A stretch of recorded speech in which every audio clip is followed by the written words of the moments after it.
asalaamaaleykum Sénégal asalaamaaleykum waa Ndar am mbégte jàkkaarloo ak yéen ñi tànn seen chaîne YouTube banlieue web ak Total Info di ci taataane xibaar tey nag ñi ngi fii Saint-Louis muy innovation parce que dañu namm wala dañu mbébét fii ak élection yi di ñëw ñu def le tour du Sénégal recueillir la situation yi xew foofu aussi bien ci économie comme bi ci xëyu ndaw ñi ci jigéen ñi culture ak lépp lu fay xew daal di leen koy gaaral loolu indi woon ñu fi nag fii Ndar demb ba léegi bërki démb ba léegi du moins dem nañu envers les pêcheurs dem nañu ci ñi yor santé dem nañu ci ñi yor culture def ay reportage ñu ne nag jot na ñu dajale acteurs yi nga xam ne ñoo fi nekk moo xam ci politique moo xam ci culture moo xam activistes yi bu ko defee ñu sumb benn waxtaan taataan ci seen xalaat loolu moo ñu fi dajale tey di fàttali rek ni débat bi ñu ngi koy defee fii ci Darou Salam restaurant Darou Salam di profito di saluer seen prestation yu baax yi ñuy def bu ñu jugee ci loolu nag ñu jaar rek xanaa ci présentation acteurs yi nga xam ni yooyu la ñu fi dajale. Issa Wade activiste mi ngi fi Moussa Ngom représentant mouvement Fal Khalifa Sall teew na fi.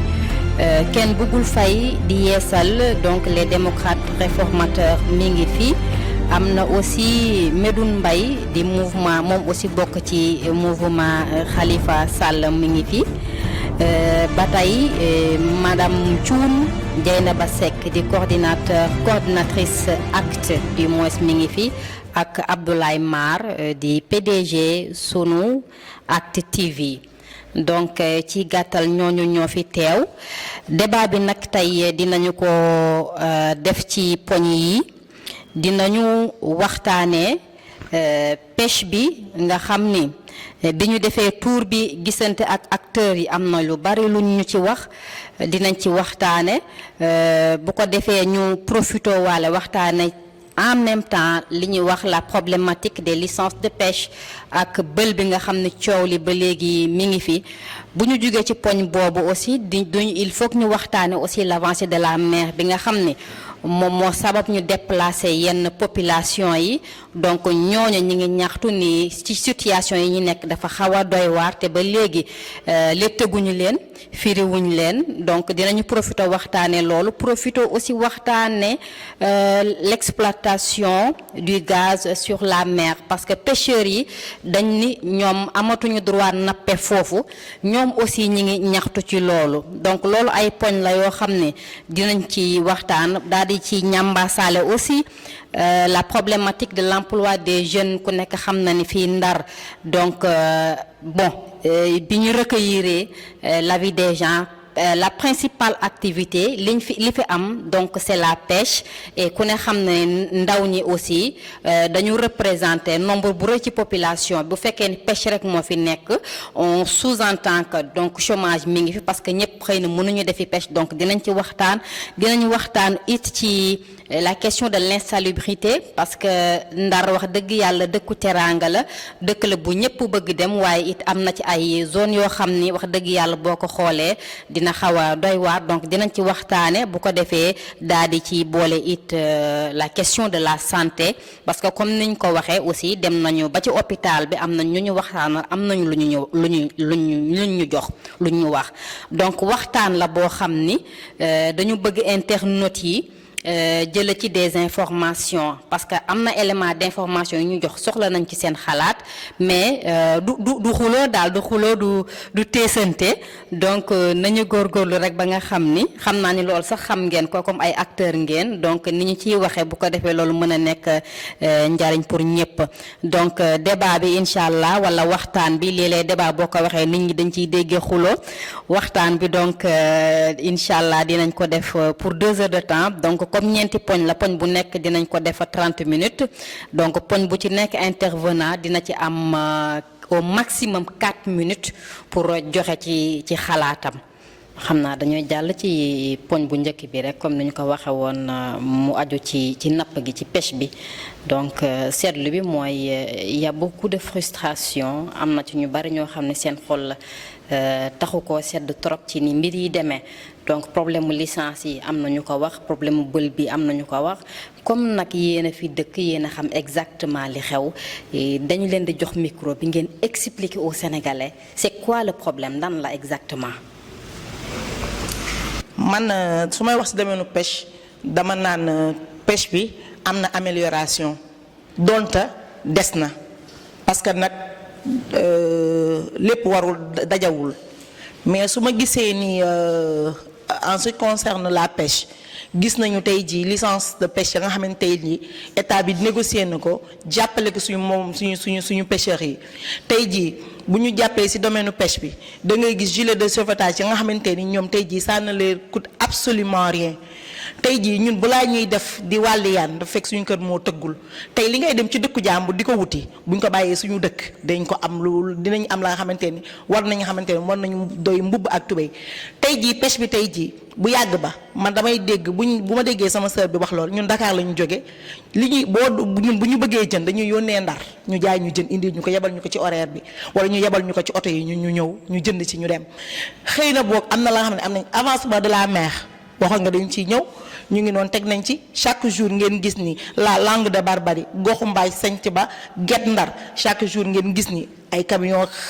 xeer ñu ngi leen di yóbbu ñu ngi leen defal budget état ñaata la wala budget mairie ñaata la 2 milliards nga ñëw war a wuti ay partenaires ñu war la jàppale xëy na ministre de la pêche dañu naan li mu def na góorgóorluwaat defaat li mu defaat parce que ñun ñëpp tey jii buñ ne activité bu nga xamante ne activité ba nga xamante ne waa moo war a gën a mën a indi pêche la parce que ñun doomu Ndar lañu fii la ñu judd fii la ñu yar fii la ñu màggee te ba ñuy tiitaroo itam pêche la ñuy tiitaroo wax na ko léegi nii xëy na bu yàgg ba jën yi ni mu doon demee noonu demee watul noonu peut-être am na itam fa nga xamante ni war nañ ko négocier waat mais du ma ni lépp baax na mais itam lépp bonul parce que nag au moins am nañu ay jéego ya nga xamante ni tey jii ñu ngi koy def boo jógee Ndar bu yàgg ba boo ñëwaatee fii di nga xamante ni am na la nga xamante ni changé na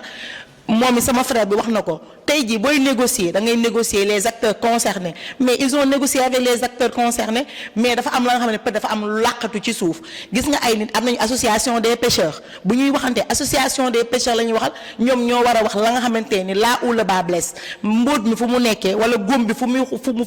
koy teg ñu def ko alcool bi ñu def ko pansement mais bu fekkee dañu bëgg lépp ñu politiser ko Sénégal loo mënti defar même bu dul domaine pêche dara du dox dañu war a bàyyi ñun Ndar li may wax ne moo sax su ma déggee sama benn naataango am na lu mu wax Ndar ca kanam xaw ma damay fier ci loolu parce que ñun Ndar kenn waruñu ko mën a defal benn nit warul jéggaane Ndar ñëw di ñu defaral suñu Ndar surtout pêche ba nga xamante ni mooy suñu domaine moom la ñu xam tey jii du ñu dem ci Dakar di wuti jën amuñu ko du ñu dem ci yeneen région dem Gorée amuñu ko li ñu am fii si pax géeg waas géeg lépp fii la am kon nag lépp lu ñu mënti def man j'applaudis pour à ce que ñu def nañu mais doyu nañu dolliwaat man loolu laa wax mais du ma ni lépp baaxul bu yàgg ba bañ nekkee xale gisoon nañu booru dex gi nu mel salte yooyu dinañ ci ñëwaat mais loolu yëpp kii na mais lépp dajul mais nañu gën a améliorer waat itam les acteurs itam buñ leen waxatee itam ñoom ñu wax lii dëgg taxaw jàkkaarloo nit ñi bañ a prôner seen intérêt personnel ñu def les problèmes population bi man foofu laay waxee parce que itam man su ma ñëwee ci yow ni la damay ñëw di la laaj nga wax ma bu ma la laajee nga wax ma la nga xamante ne amul li ma wax rek laa mën a jàpp parce que ñoom nekkuñu ci domaine dëkkuñu Langue de Barbarie dëkkuñu Ndar dëkkuñu nii le ministre de la pêche il n'est pas de Saint-Louis tey jii bu ñëwee di waxante rek ki dëkk Saint-Louis wala ñi nga xamante ni ñoom ñooy association des pêcheurs buñ ko waxee la nga xamante ni peut-être ñoom seen intérêt la ñuy prôné itam dañuy yàgg di gas rek mais à chaque fois kàmb gi moom day yàgg di diis rek ci loolu laa am en attendant ñu xuusaat. Je suis pas tout à fait d'accord quand même avec ma sœur parce que xëy na évoqué na fi raisons politiques et cetera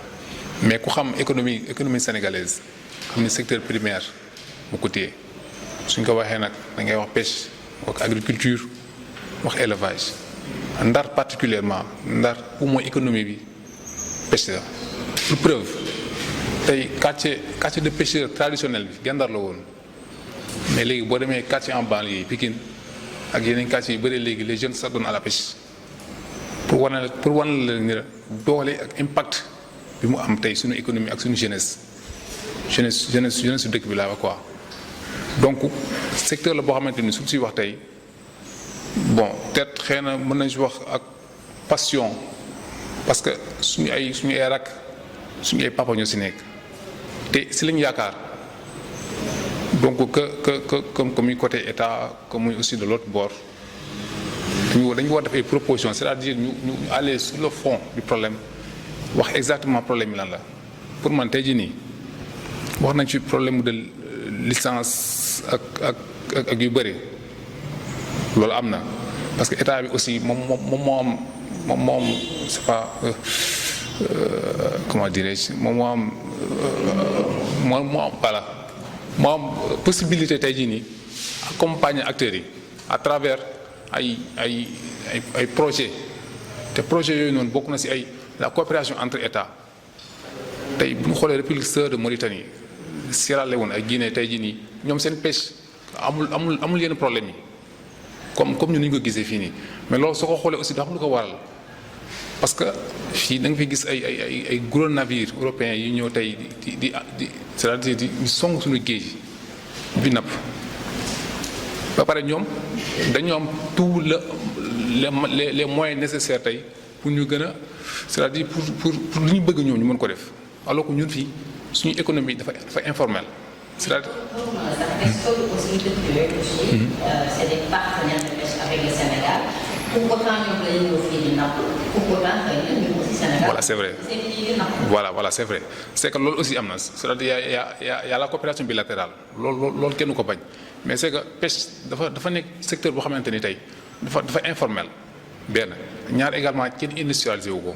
te boo xoolee pays yooyu ñuy wax ni au nom de la coopération bilatérale ñoom boo xoolee moyen d'action yu ñu am moyen économie yi ñu am tey jii ñoom pour transformer suñu ressource halieutique ñoom di ko yóbbu seen dëkk ñun amuñu ko ñun matière première bi kese lañ si am ñu ko jëlee exploité ko jaay ko si marché noir bi après voilà quoi mu jeex donc problème bi mooy tey jii nii pour man problème politique la c'est-à-dire état bi moo war a gën a jox fulla tey secteur de la pêche parce que tamit secteur vital la tey jii nii wax nañu problème mu brèche bi tey jii nii kenn mënu sax xam combien de vies cela a emporté man dernier chiffre yi mënoon dégg on était à presque 450 je pense entre temps peut-être sax xëy na am na chiffre bi évolué na wala dara quoi te problème ngi bëgg a yàgg te boo xoolee ailleurs ils sont en train d'investir sur d'autres projets yoo xamante ni c'est moyen vital loolu ñëpp gis nañu ko alors que fii nii c'est des familles c'est l'économie d'une ville avec des jeunes gens yoo xamante ni si loolu kese lañu yaakaar tey jii bël bi mu ngi yóbbu ay bakkan yu bëri bateau étranger yi aussi ñi ngi fi convention également de pêche entre états yi aussi problème la donc pour man tey wax na fi association de pêcheurs mais tey jii nii bu ñu àggee si ministère bi waxtaan tey est-ce qu'ils sont assez représentés au ministère loolu aussi problème la parce que tey bu fekkee benn association bu nekk fii Ndar la rek tey pour problème amee ñu invité leen ñu ñëw ñu wax seen problème ñu dem tey mën na ranger seen problème aux oubliettes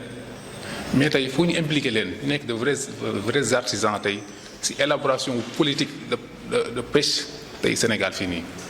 mënoo. waaw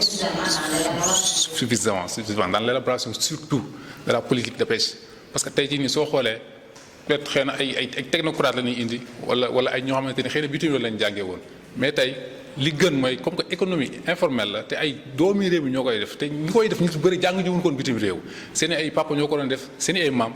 tey dafa jaaru tey ñu c'est-à-dire ñu boole leen structure yi tey jii nii ministère de la pêche bon maîtriser ma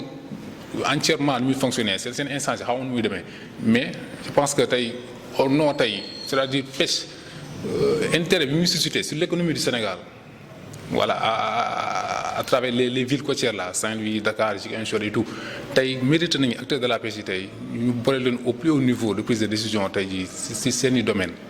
parce que il y va quand même que de l'intérêt du Sénégal et du secteur de la pêche en particulier voilà. waaw man may ñëwaat rek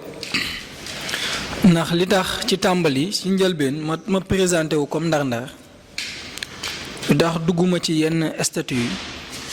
mooy tey dama bëgg wax en tant que ndar-ndar te maanaam yi fi am jafe-jafe yi fi am ku dëkkul ndar xamoo ndar mën nga cee bañ a am ak seetlu te damay revenir rek ci soxna si li mu wax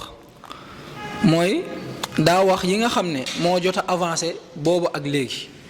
te ku ne xam na ne nag yëf yi am na lu tane waaye nag li wér te wóor mooy géej gi buñ ko defaroon wërale ko def ci ay jamaa ay or mais dafa am loo xam ne moo waral géej gi mooy jën est-ce que am na fi dañu waxante dëgg ndar léegi pour nga am fi jën nga am Tuubaa jën a ko gën a yomb li may wax dama ko xam ñun fii lañ dëkk dañ daan lekk ceeb yi neex léegi loolu problème la xam nga li may wax nii ñëpp a ci maase am seetlu te li may wax nii kenn du ko weddi boo jëloon micro di wër léegi am na jën yi nga xam ne boo ko bëggee gis faaw nga génn ndar man xaw ma nag nu mu demee ndax sama xam-xam dese na cee màcc waaye lii moom seetlu naa ko ndax dama daan lekk ceeb démb di lekk ceeb tey noonu la demee léegi pour nga gis nit toggal la jënu rax problème la kër yi yaa booy mi ngi leen di rey kon nag coopération yi ñuy wax enragé wul dëkk bi man dama la wax jéeye ji amoon yàggul dara Pikine ba ci samay frère ak samay sœur deewoon ci te pourtant am na ay mool yu nekkoon ci biir gaal gi kon suñu demee ba mool mi nga xamante ni nii da daan nekk fii di yëngu ci wàllum pêche ba di ci am teraangaam dem ba ñàkk espoir ba tax na mu dugg ci gaal yaa problème waaw kon nag góom moom boo ko dee faj da ngay xool fam ne te problème mënoo koo régler maanaam man mi mënumaa doon mécanicien bëgg a dem ci wàllum soudeur mécanicien rek ngay ñëw mu wax la sa oto lii moo koy faj kon ba tax na li ngeen wax man dama ci d'accord mooy état bi lu jaadu la ñu gën a intégrer ñi nga xam ne seen xam-xam da cay màcc ngir yi fi mën a jaar yoon ndar buñ ko waxee naan ceeb ndar dëkku jën ndar ceebu jën loolu léegi ay wax la rek ndax man su ma demee feneen beneen dëkk la ma fay lekk rek laay lekk ndar te ndar heure bii képp ku bëgg a jën fii la war a ñëw waaw ba tax na kat ci loolu laay dugalaat sama kàddu man daal gis-gis bii laa ci am waaw gis-gis bii laa ci am ba ci kanam. ñu toog def benn débat bu d'idée benn débat bu instructif benn débat boo xam ni amul ay bruit yooxu gauche droite donte am na nag ay politiciens yi fi toog xam naa bu interactif woon moom léegi nga gis que ni jaas yi commencé génn quoi parce que activiste yaa ngi fi politiciens yaa ngi fi bon man damay faral wax parce que man damay yëngu ci wàllu musique dafa am une chanson boo xam daf ñu yàgg bercé diisoo ak nappkat yi diisoo ak baykat yi diisoo ak sàmmkat yi diisoo ñu ngi jëriñoo suuf si loolu amatul yooyu nga xam ni moo daan def suñuy valeur ay salimto ay yooyu bu ñu demee ba commencé ko perte kon ça veut dire que ni ñun Sénégal ñu ngi commencé perte lu bare cause pour laquelle léegi ñun dañu def suñu bopp ay tubaab yu ñuul à la place li ñu am li ñu yàlla may muy héritage comme li ngeen di wax ni secteur géej gi napp gi sàmm gi parce que ñun dañuy dugg fu ne man Cheikh keroog bi may invite sama turando par rapport à émission bi maa ngi nekk ci benn dëkk bu tudd Ndiaye Mberes c'est à 27 kilomètres de Saint-Louis foofu zone pêche la astafurlah zone agriculture la bi may woo juste maa ngi ci biir tool yi te vidéo boobu sax maa ngi yore nii y a un jeune boo xam ne dama ko fekk mu jóge ci tool yi daf ma wax benn wax boo xam dafa triste mun ma grand ma ni waaw mun ma ñun dañuy def 10 ans pour tabax néeg te pourtant ay baykat lañu 10 ans un jeune qui fait 10 ans di rey sa bopp ci tool yi ci naaj bi ci tàngaay bi ci bay jaani fekk la fa des trucs comme ça lépp pour nga tabax benn néeg là y a problème où se trouve le problème buñ ko raay moo ñuy rey li ñuy raay ñun moo ñuy rey boo taggee sa jabar loxo bu nooy la war a am di la raay ngay man dëgg ma yàq xam nga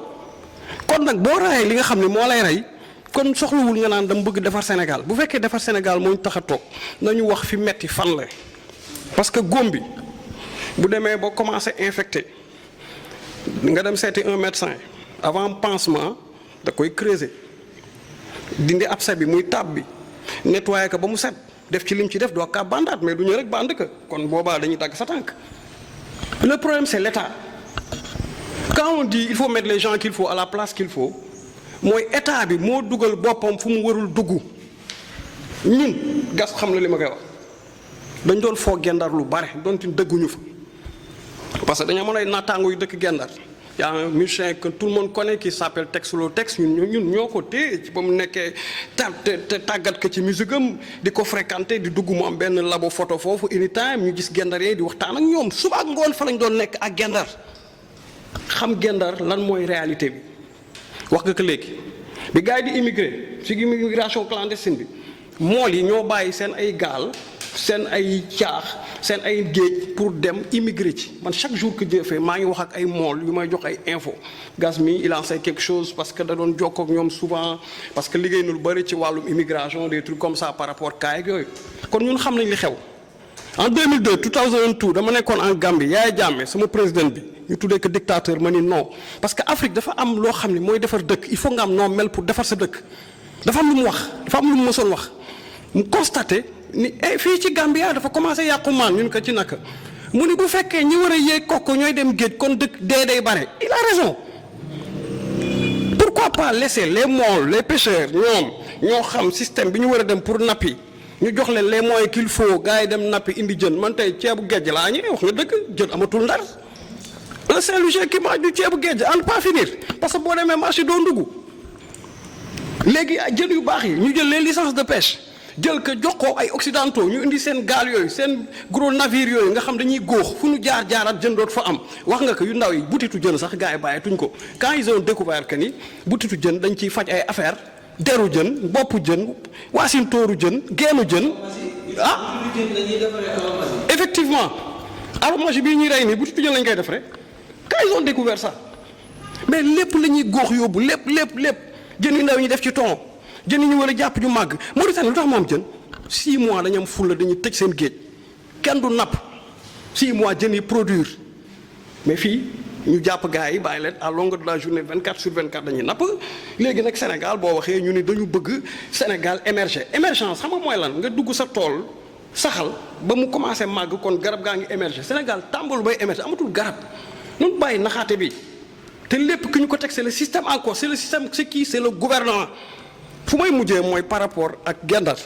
nos parents de la langue de barbarie on ne peut pas dire Saint-Louis sans pour autant citer langue de barbarie moo jur Ndar bu ñu wax l'Afrique est le berceau de l'humanité Saint-Louis moo doon capitale de l'Afrique occidentale française di capitale Mauritanie di capitale Dakar Sénégal di capitale Afrique occidentale française du dëgg kon ça veut dire que ni ñun fii ñu nekk nii wax nga ko léegi parce que quand tu disais sax oui tëb ay Yoof ay Yarax ay Kayaar dama naan booy bi yaa ngi raciste parce que ñoom tamit ay géej ay mool ñu moo la fa nekk mais fi nga waxee mooy da nga jàpp ci par rapport Saint-Louis ni mu nekkee capitale de l'Afrique occidentale française nekk capitale du Sénégal nekk capitale de nangam sangam kon Saint-Louis lu baax war na fi jógee pour dem wàll yeneen dëkk yi non parlant de la langue de barbarie chaque fois je le dis dans mes chroniques comme quoi que dañu xaw a ñàkk fayda chaque fois élection bu amee un leader ñëw nax leen les licences de pêche naxe leen politique de nangam sangam ñu ànd ak ñoom ñu jox leen t-shirt ak kii ñu jëw tàccu voté leen ñu gagné parce que gendar ku ko gagné nga Ndar bu leen naxee après ñoom ñu changé le système dal seen kaw léegi nag ñu toog di kaasaat dara bu ñëwee ñu naxaat leen nax leen ay ñëwu France nax leen ay mais brèche bii ñuy wax nii mais système moo ko yàq parce que ñoom ñoo ko gasoon bëgg fi solution après mu yàqu wala ñu joxalee hollandais ñoo aay ci côté dik ñu dem joxalee marocain ñu gën ko creuser mu gën a yàqu nañ ko wax. bël bi ñi ko jox du ñooñu ñoo ko waroon defar parce que hollandais ñoo aay ci dig de protection parce que bañ ko gasee jabaru sunu maam Ablaye Wade la feu Ousmane Masseck Ndiaye yàlla na ko yàlla yërëm c'était avec lui ñoo ko gasoon pour trouver xaw ma lan pour que parce que inondation bi am Ndar des trucs comme ça ñu dem gas ka biñ ko gasee mu yàqu Macky Sall dafa ñëw gën ko. Voilà quoi je voulais même pas citer des noms de politiciens mais plateau bi moo ko laaj xam nga ma daal ce que je dis pour bañ a monopoliser parce que wax jee neex rek xam nga ñuy wax rek mais tam liy wax tam dañuy bëgg suñu cooki jeex ñu dëkk ci féex waaw gendar pour mu baax na état bi génne loxoom ci gendar nanu jël waa suñu mag yi fa nekk ni leen yéenay experts yi le ministre là même bu ko jàngee du expert yi mooy ñi yeew gis géej gi ñi ci màgg di ci féey di tayle seen bakken di ci dem di ci dugg di napp di indi ba ki nga xam ni ngay oustaz di sëriñ di ministre di député di musicien bu célèbre muy tax ngay lekk ceebu jën bu neex ñooy experts yi ñu toog di leen lan la moyen moo leen manqué moyen ngi ni dem leen ngi indil ñu jël billaahi ba pare ñu tëj suñu géej gi muy noppalu bu ñu ko defee rek après gëm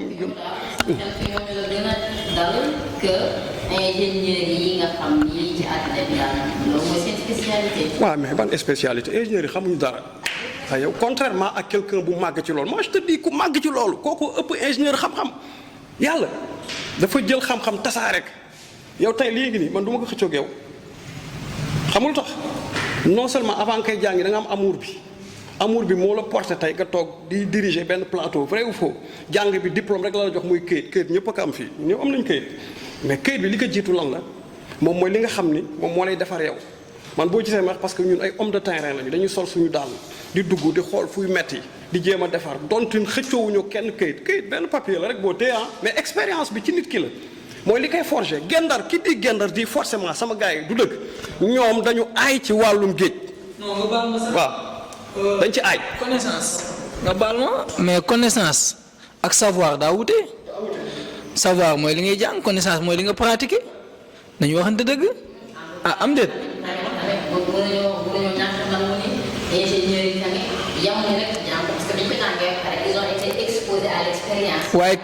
waaye ñoom kenn teew fi mbaal de maa wax ak yow de koo ci ne dugal ci géej gi nga téye mbaal comme li gars yi di def ci géej gi bilaay day bañ. dégg dëgg rek tey nga dégg dëgg man Ndar laa dëkk gox mbaaj fii laa juddoo fii laa yaroo 96 laa commencé dem géej 96 ba léegi maa ngi dem géej du question verre kese moo tax dama géej bari na mool yi takk verre dama campagne woon Gambie ñëw naroo 1,2 million kon mool laa xam nga problème bi mooy état bi dafa deful liggéeyam gis nga bël bi 480 personnes ñoo ci dee te am na lu ko ëpp am na loo xam ne sax gars yi xamuñu sax limite bi mais 480 et quelques personnes ñoo dee ci bël bi Ndar amul lenn loo xam moo ko gën a nekk priorité fii ci Ndar déedéet bël bi ñoom dañ ko war defar par force ndax lan ay citoyen lañu si dëkk bi lañ dëkk di fay ay impôt di fay ay taxes gaal yi dañuy fay taxe fii xam nga ñaata fila tournée ñoo fi nekk 400 fila tournée ñu ngi fi fila tournée bu ne dina yàpp 40 personnes kon mool dañuy employé loo xamante amul benn structure bu koy def dañuy employé gaal gu ne dina yàpp 40 personnes wala ay 39 personnes gaal gu nekk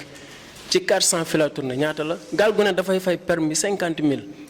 fois 400 ñaata la gaal yu ndaw yi 1818 petits pirogues ñu ngi fi gaal gu ne dina fay permis 15 000 1818 ça fait 27 millions et quelques kon mool dañuy fay taxe mool li ñuy dund dafa metti état dafa leen war jàppale bël bii ñoom ñu defar ko lu ndaw la leen wax ci bël bi 7 milliards barewul mais train express régional baa ngi ni terre bi milliards et 1000 et quelques milliards lañ ci dépense terre bi dawul ba léegi kon bël bi lan ma ko gën a nekk priorité ñoom bu fekkoon ñoom dañuy jaar ci bël bi man dama doon wax ni ministre Alioune Ndoye bu ñëwatee fii mu ñu koy jàll na ngi këpp ci bël bi mu ngi ko këppee ci bël bi dana xam ne carrément moo leen li ñuy daj ndax jaaruñu fi du seen doom du seen jarbaat du kenn kuy jaar si ñoom moo tax ñu defar bël bi depuis élection référendum la ñu commencé ndax voté leen ñu wii ñu defar licence yi defar bël bi référendum jàll 0 élection présidentielle Macky Sall ñëw na fi place Faidherbe fi la taxaw fecc ba mu neex ko Ndar am ay dese waxu leen sax si gi leen digaale te boobu moo li fi dee ñaata lañu mu dem yoonam ñu voteel ko te toujours dañuy nax ci li ñu gën a bëgg mooy bël bi la ñuy nax ndax fi leen di jaar ci la ñuy nax toujours xam nga mool koo xamante ne fi muy dem di liggéey nga ñëw di ko fa nax toujours dalay jàppale ñun Ndar problème boobu la ñu am loolu moo tax gars yi doon jàppale Macky Sall mais jeex naag deenaa wayam bël bi ñoom dañ ko war defar par force loolu amul sax sikki sàkk ndax ñoom ay citoyen lañu. deuxièmement ci licence de pêche yi Ablaye Wade bi mu fi nekkee dafa doon signé ak 38 bateaux Ablaye Wade bi mu fi jógee mool yi di kaas 38 bateaux waaw ñu carrément bateaux yi dafa bare dañuy jeexal géej gi mu bàyyi. Macky Sall bi mu ñëw ni day arrêté contrat yépp mais 2 ans la toog commencé continuer di signer contrat yi signé waat yeneen 38 bateaux ñoom dañu associé ak CAP xam nga CAP mooy benn organisation boo xam ñoo fi indi bateau étranger yi ñoom dañuy campagne ak ministre Alioune Ndoye ñoom actuellement cap temps yi passé seen contrat yi mujj yi ñoom yokkaat nañ 80 et quelques bateaux kon bateau yi dañuy jeexal géej gi mais imaginez loo xamante ne benn lu 10 gaal waroon napp ci pendant une semaine benn bateau da koy napp 24 heures dañuy gis benn bateau bu teer dem 24 heures yëpp 24 camion 10 roues yi camion 10 roues kon géej gi dafa amatul dara géej gi nee na France ñun ay mool lañu gox mbaaj lañ dëkk fi leen juddoo fi leen yaroo xamuñu leen lu dul géej sama loxo ndeyjoor bi wallahi ku lu xaq wala kaan mburan jën bu ma la tee mën la tant de kilo la wala tant de gramme la avant loolu dama jaar ci navigation jaar ci mool jaar ci lépp kon ñun géej rek lañu xam ñun Ndar ku ñu jàppale ci géej gi ñu jël bël bi yóbbu na ñëpp gis nga ci période clandestin bi am na benn booy boo xamante ne mbay seen ñoo tax kër mi ngi ak ñaari gaal ak benn moteur yaa ngi may dégg bu baax mi ngi ak ay gaalam ay moteur am dafa bàyyi ay gaalam dem dugg ci gaal yi dem ma am lu ma ci métti trop te moo doon football ASC 8000 la doon football moo nekkoon seen axe mën naa leen vidéo yëpp ngeen xool imaginal kooku tey bàyyi matériel am fii dem kon nga xam li ñuy dund métti na géej gi amatul dara ba pare bateau yi ci boppam bateau yi ñun mënuñu leen identifier bateau yi guddi dañuy sàcc ba ci boor a kaw di napp Angola maytuñu benn chinois contrat xam nga ndax lan benn bateau chinois boo ko mayee contrat 10 bateau dina fa napp ndax chinois yi seen bateau yëpp ñu niroo ñoom da lay defal contrat yoo xam ne sax moo la dàqal yow bi nga yore Angola du leen may contrat da leen ko interdit man 98 jàpp nañ ma Angola dañ ma jëlal vol indi ma fii 98 maa ngi woon Angola dem naa ci bateau yi c'est-à-dire que pour nga xamante ñun mool li ñuy dund metti na ba pare tamit géej gi amul jën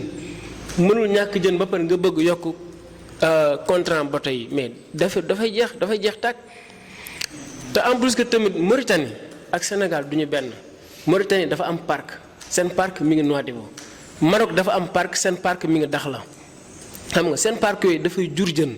ndax jën foog mu am fu muy noppaloo ak fu muy nenee pour dëkk ba mën a am jën mais Sénégal amul parc te rawatina lu mel na Ndar tey tefesam dafa yaatu tey ay Kayar ay Mbour ay Yoff ñëpp Ndar ñoo leen jàngal napp Ndar la tefesam nekk goxu mbaaj ba hydrobase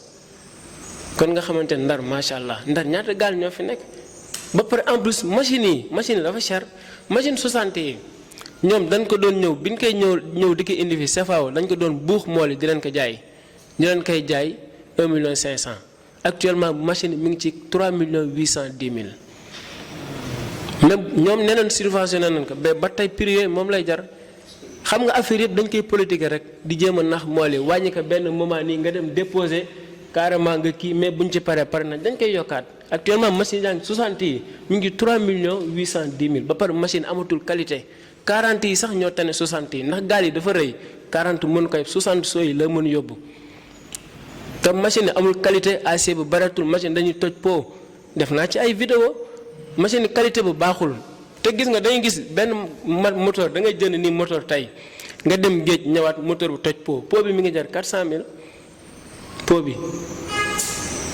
bi dafa cher machine ba pare pièces yi dafa cher 60 yi pièces yi dafa cher kon état jàppalewul moo lee CFAO kese moo fi dugal moteur Yamaha keneen ku dul CFAO boo ko fi dugalee da lay porter plainte CFAO kese moo fi dugal moteur Yamaha yeneen moteur yi fiy jaay yëpp bokkul ak Yamaha CFAO kese moo am droit di fi dugal Yamaha te dafa collaborer ak état bi ñu leen neex leen di jaay machine bi ñoom ñooy buum mi c'est pas normal machine yi jarul dara Europe jarul fa dara. CFAO donc ñoo fi dugal machine yu baax yi. waaw mais en même temps bu fekkee comprendre naa li nga wax ñoom ñooy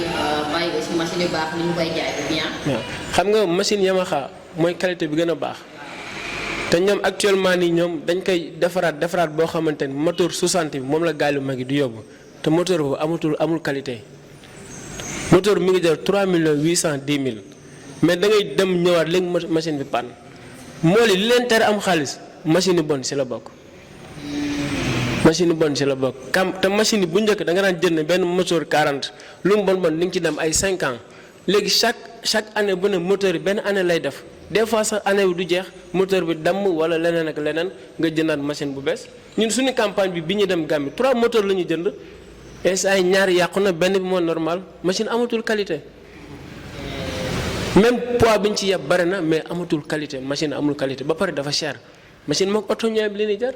oto boo ko jëndee da la koy garanti ñoom moteur yi xam lu la koy garanti benn 6 mois wala benn 3 mois am na ñoo xamante ni sax nii machine amulee boo demee CFA da lay yebal feneen boo demee feneen du la ko garanti. ah ba léegi moom lay jar 3 810 000 moom lay jar ba léegi te machine 60 yi mi ngi doon jar. xam nga loolu politique la woon rek benn diggante la woon rek pour ñu bëgg faluwaat moo tax ñu koy wàññi waaw benn durée la woon waaw. ok boobaag léegi subventionné. boobaag léegi li mu doon jar moom la jar 3 810 000. waaw mais est-ce que tamit yéen da ngeen bëgg a xaar ci état lu bare parce que aussi état mënul di subventionné tout le temps. waaw xam nga machine yi li muy jar Europe cherul mais ñoom taxes yi ñu ciy teg ak CFAO dafa metti loolu moo tax askan wi du sonn nañu wàññi taxes yi tuuti. ok yow daal loolu nga gis problème mu taxes yi ak problème mu moteur yi. ba pare tamit licence de pêche yi xam nga dañuy waxante dëgg yàllaa ko moom état bi ñoom seen intérêt dong la ñuy xool. waaw loolu la opposant seen intérêt dong la ñuy xool. opposant bi mais ku d'accord rek état foofu argument boobu ngay teg. waaw léegi man damay wax dëgg xam nga boo xoolee période bi fi Ablaye Wade nekkee ba nii kon nga xamante ni Ablaye Wade bi mu fi nekkee tey boobu licence de pêche yi ñuy jooy diggante Sénégal Mauritanie licence mi ngi doon jar 200 000 actuellement licence xam nga lu muy jar 1 700 000 lay jar. man sama licence daaw bi ñu campagne fi man maa dem fay ka banque CNCA bi nekk si boori Dakar Sud foofu laa dem fay ka 1 700 000 waaw ñun fay nañu bien avant licence yi di ñëw looloo waraloon coow li fi amoon moo li fay ba pare gisuñu licence mais moo li xeex tey sa ëllëg sa licence ñëw ah mais nag kon nga xamal ni y a quelque chose tey loolu la moo li doon démarche pour jatara tey bato yi mën a jóge foofu. mais man dama jàpp ni tey am na loo xamante ni état bu ko jëloon en charge tey moo li du ñu nekk di manifester mooy lan ñu ne tey comme tey gaz bi feeñ na Saint-Louis mais nañ fi defar benn lu mu bon nañ fi defar benn structure wala benn entreprise boo xamante ni tey Ndar moo ko moom bu boobaa tey doomu Ndar du ñu jooy te ministre bi mu fi ñëwee dafa waxoon dañuy tabax fi benn centre boo xamante ni 2 hectares la fii Ngalal pour jeunesse Saint-Louis ñi nga xam ne dañuy jël ci pétrole ñu defal leen formation mais loolu yëpp France daal di xëddem loolu yëpp dara amu ci léegi formation yóbbuwaat nañ ko Dakar amul benn jeune bu dëkk Langue de Barbarie man def naa samay constat li may def yëpp man ñi ñu doon wax ci affaire pétrole ci laa bokk dem naa fi ay séminaires yu bare mais loolu yëpp dara. walla des ak sama bopp. nekk activiste di doomu Ndar di wax ni tey problème mu mool yi ak problème mu géej yi ak problème mu différence état bi tey bu ñu toogoon fii di ko wax tey fii la ñuy fanaan loolu rek tey émission la tey parce que mënuñu ko dajal damay ñëw ci lu njëkk quoi moom mooy ci côté problème mu dragage bi laay njëkk wax quoi bu ñu ñëwee ne dañuy draguer bël bi parce que mool yi fay dee bëri na parce que boo xoolee 480 quelques mool dee nañ ci diggante bi ñu ubbee 2004 bi ñu ubbee Brèche beeg léegi en 2019 Omar Gueye ñëw fi man bokk naa ci délégation bi ñu ànd ñu yëg ci bateau ñu dem ba tim bël bi mu ne nañ dëppaat te daw na lu mat ay 15 kilomètres ñu dëppaat ñëwaat di ñëwaatee ba ci tefes hydrobase bi ñu wàññiwaat effectif bi parce que boobu capitaine bi nee na leen nombre bi ñu yàpp nii te boobu bëri mun de nombre bi bu rombee bato bi mën na këpp ñu delluwaat wàññiwaat te boobu bëriwul te imaginer mool yi xam ne ni di fa jaarale seen ay jën ak seen ay kon sécurité bi ñoom seen bopp rek mais faa la mënu mool yi mun leen mu indi fi ay conteneur teg boobu ñu ngi wàcc élection yi ubbi conteneur yi non avant conteneur yi sax dafa njëkkoon indi ay tubaab yoo xam ne leen luy woon Dakar mooy li wax ne ay xees yooyu fay leen xaalis gars yi ñëw ci géej gi indi seen ay débat essai tànk si ndoxum géej gi yëngal def nii ne waaw mun nañ defal bël bi di nax mool yi débat essai lan la mën yëngal ndox loolu mën ci defar bël ñu dem yëpp xam ne nit ñi da leen fay pour ñu ñëwoon naxal gars yi voté leen ñu gañe bi ñu gañee ñu ñu wax ne dañuy defaraat bël bi dañuy dragué waat indi ay conteneur teg ko war ko mool yi gars yi photo wu def ci médiatiser bi affaire yi jàllee mool yi ubbi conteneur yi fekk ñu fa dara newul ci conteneur yi ñu leen di nax ba léegi mool yi xam ne di leen voté parce que mool bi moom jàpp na ni moom le fait que ku ko saafaal bëlëm bi rek moom bëgg moom yoroon na ci dëkk lu muy doxee état lu muy doxee ndax parce que mool yi ñëpp xam na ni ñoom seen ay affaire rek na baax Omar Gueye ñu kon na waat tuuti kii temps yi passé ñu ñëw indi fi ay chinois ne dañuy traquer bal bi à hauteur de 8 milliards moo li am espoir ba léegi jiitu ñu gis bato yi ñëw bi bato yi ñëwee ñu toog quelque temps bato yi delluwaat moo li laajte la moo tax chinois yi dañu ñun lii mënuñu ko liggéey parce que bël bi mënuñu ko liggéey ñu delluwaat léegi imaginer marché boo xamante ni dañu woote woon appel d'offre international am benn société internationale bu ñu gagné appel d'offre bi ñu attribué que marché bi mu xëyaat suba dem ñibbi sans autant mu defar ka xam nga loolu déjà état bi la il faut porter plainte ñoom. noonu la demee. non la demee ñëpp xam nañ ko bu duggee aussi tey si internet ak boo duggee ci biir ci Gendar boo international moom nag chinois yi dem nañ te ba léegi nii Alioune Ndoye prononcé wu ci ba léegi état bu Sénégal deful plainte te pourtant li loi wax moom mooy boo lancé appel d'offre entreprise bu ko gagné da ko war a liggéey par force parce que ñun noonu def seen étude de marché ñëw xool ni lii mën nañ ko defar mais bi ñu demee ba ci biir xam nañ ni bën bi du caaxaan kon état bu Sénégal dafa continue di daxaan mool yi Mansour Faye keroog ñëwaat na ne le 15 août dinañ tragué kii bi dinañ tragué bën bi te ñëpp xam na ni d'ici le 15 août mënul nekk te bu fekkoon sax mën na nekk dana war ne def di conférence sa presse ñëpp xam nañ leen bu ñu gën a benn bëy sax buy doog a julli sax danañ woo presse bi yëpp ñu ñëw kon ce qui veut dire que dafay continuer waat di daxaan mool yi loolu moom mooy ci côté dragage bi xam ni mënul nekk loolu gars yi mooy ñu génn seen xel di xam ni mënul nekk beneen bi soog moom mooy damay wax ci côté licence de pêche licence de pêche yi gars yi ñëw nañ ne dañuy jël licence de pêche jox ko mool yi comme Pape Issa li mu wax rek bay pass yi ñu wax ne moom moo fi indi woon problème bi mool yi dama fay seen xaalis 1 million et quelque ba pare ñu téye seen ay licence nangu leen ko jox ba il a fallu que mool yi dañ ñëw di wax ak gouverneur bi fi nekkoon bi fi passé di wax ak moom gouverneur ne leen sama yoon new si jàmm ñàkk leen kersa ñoom ñu mujj taal dëkk bi gis nañ li fi xewoon gars yi xeex boobu noonu bokk na ci xeex yi gënoon métti fii à Saint-Louis avant corona bi la woon ban jàpp si ba moom ay arrestation ay nit ñoo xamante ni ay nit ñu def loolu dara la ay mool yoo xam ay nit ñoo xamante ni dañoo liggéey woon wàcc ñëpp seen kër ñu jàpp leen yóbbu leen tëj leen ci kaso bi parce que lan gouverneur moom moo indi loolu parce que état bi moom moo jël mool yi jox leen seen ay kii c'est-à-dire gis nga tey jii nii problème mu état ak mool yi dafa nekk loo xamante ni lu yàgg la dafa nekk loo xamante ni lu sérieux la tey jii nii foog ñu am benn état bu sérieux pour mu mën a jël affaire bi tenir encore parce que ñoom jàpp nañ ni tey Gendar benn bataille électorale rek tey bu ñu soxlaa Ndar dañuy dem Gendar ñu nax leen gars yi voté leen parce que Gendar ñëpp xam nañ luñ toll beneen bi si topp moom mooy damay wax problème ak géej gi temps yi passé gis na mool yi génn fii di kaas ak waa bii bii bëgg dem rek génn parce que waa bii bii ñoom ñooy exploité pétrole bi fii nii à Saint-Louis te tey jii nii Umar Gueye ñëwul na fi wax ni mool yi ne leen pétrole moo gën jën te ñëpp xam nañu durée pétrole exploitation bu am temps te jën amul limite te jën li muy indi économie si Sénégal li muy jën dañ la rek pêche bi ñu ngi employé 600 000 emplois la am 600 000 emplois au niveau Sénégal soit 15% de la population active tey jii amul benn secteur boo xamante ni ci àdduna ci Sénégal fii mën na indi emploi bu toll yu moo leen indi gis nga pétrole bii nii tey jii nii waa bii bi xam na lañ wax 40 jeunes lan moo fi liggéey ci pétrole bi entre Sénégal ak Mauritanie ñoo koy séddoo ku nekk 20 emplois Sénégal 20 emplois mauritanien mu nekk 40 personnes ñoom kese ñooy liggéey ci pétrole gaz bi ñi des ñëpp ay tubaab la ñu nekk à l'étranger la ñuy tuddee mais comme tey jii nii moo li ñoom dinañ toog nii di gis ñuy exploité géej gi te ñoom seen benn doom du ci liggéey te ñoom duñ ci liggéey dañuy ñàkk aussi tamit fi nga xamante ne tey fa lañ teg seen bateau yi ñoom instant yi waa bii bi actuellement li may wax ak yow boo xuusoo ba ci géej gis leen fi ñu teg seen bateau yi foofu ay këru jën la te ñëpp xam nañ ni géej gi foofu ay këru jën foo xamante ni ay xeer lay nekk jën yi fa la ñuy reposé wu bu fa reposé fa la ñuy nenee di fa juub ay doom foofu noonu mu ëpp jën mais tey moo di am accès pour dem fa te tey jii nii Sénégal moom mooy dëkk boo xamante ni duñu créé ay këru jën à part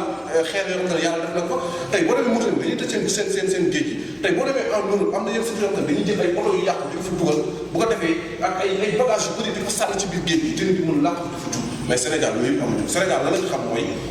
bu élection bu kii ñu jël suñu dimanche licence de pêche yi jox ko européen yi ñu exploité te tey jii nii européen yi tey 30 navires européens ñoom ñu ngi Sénégal ñu signé leen convention pour ñu fiy napp sur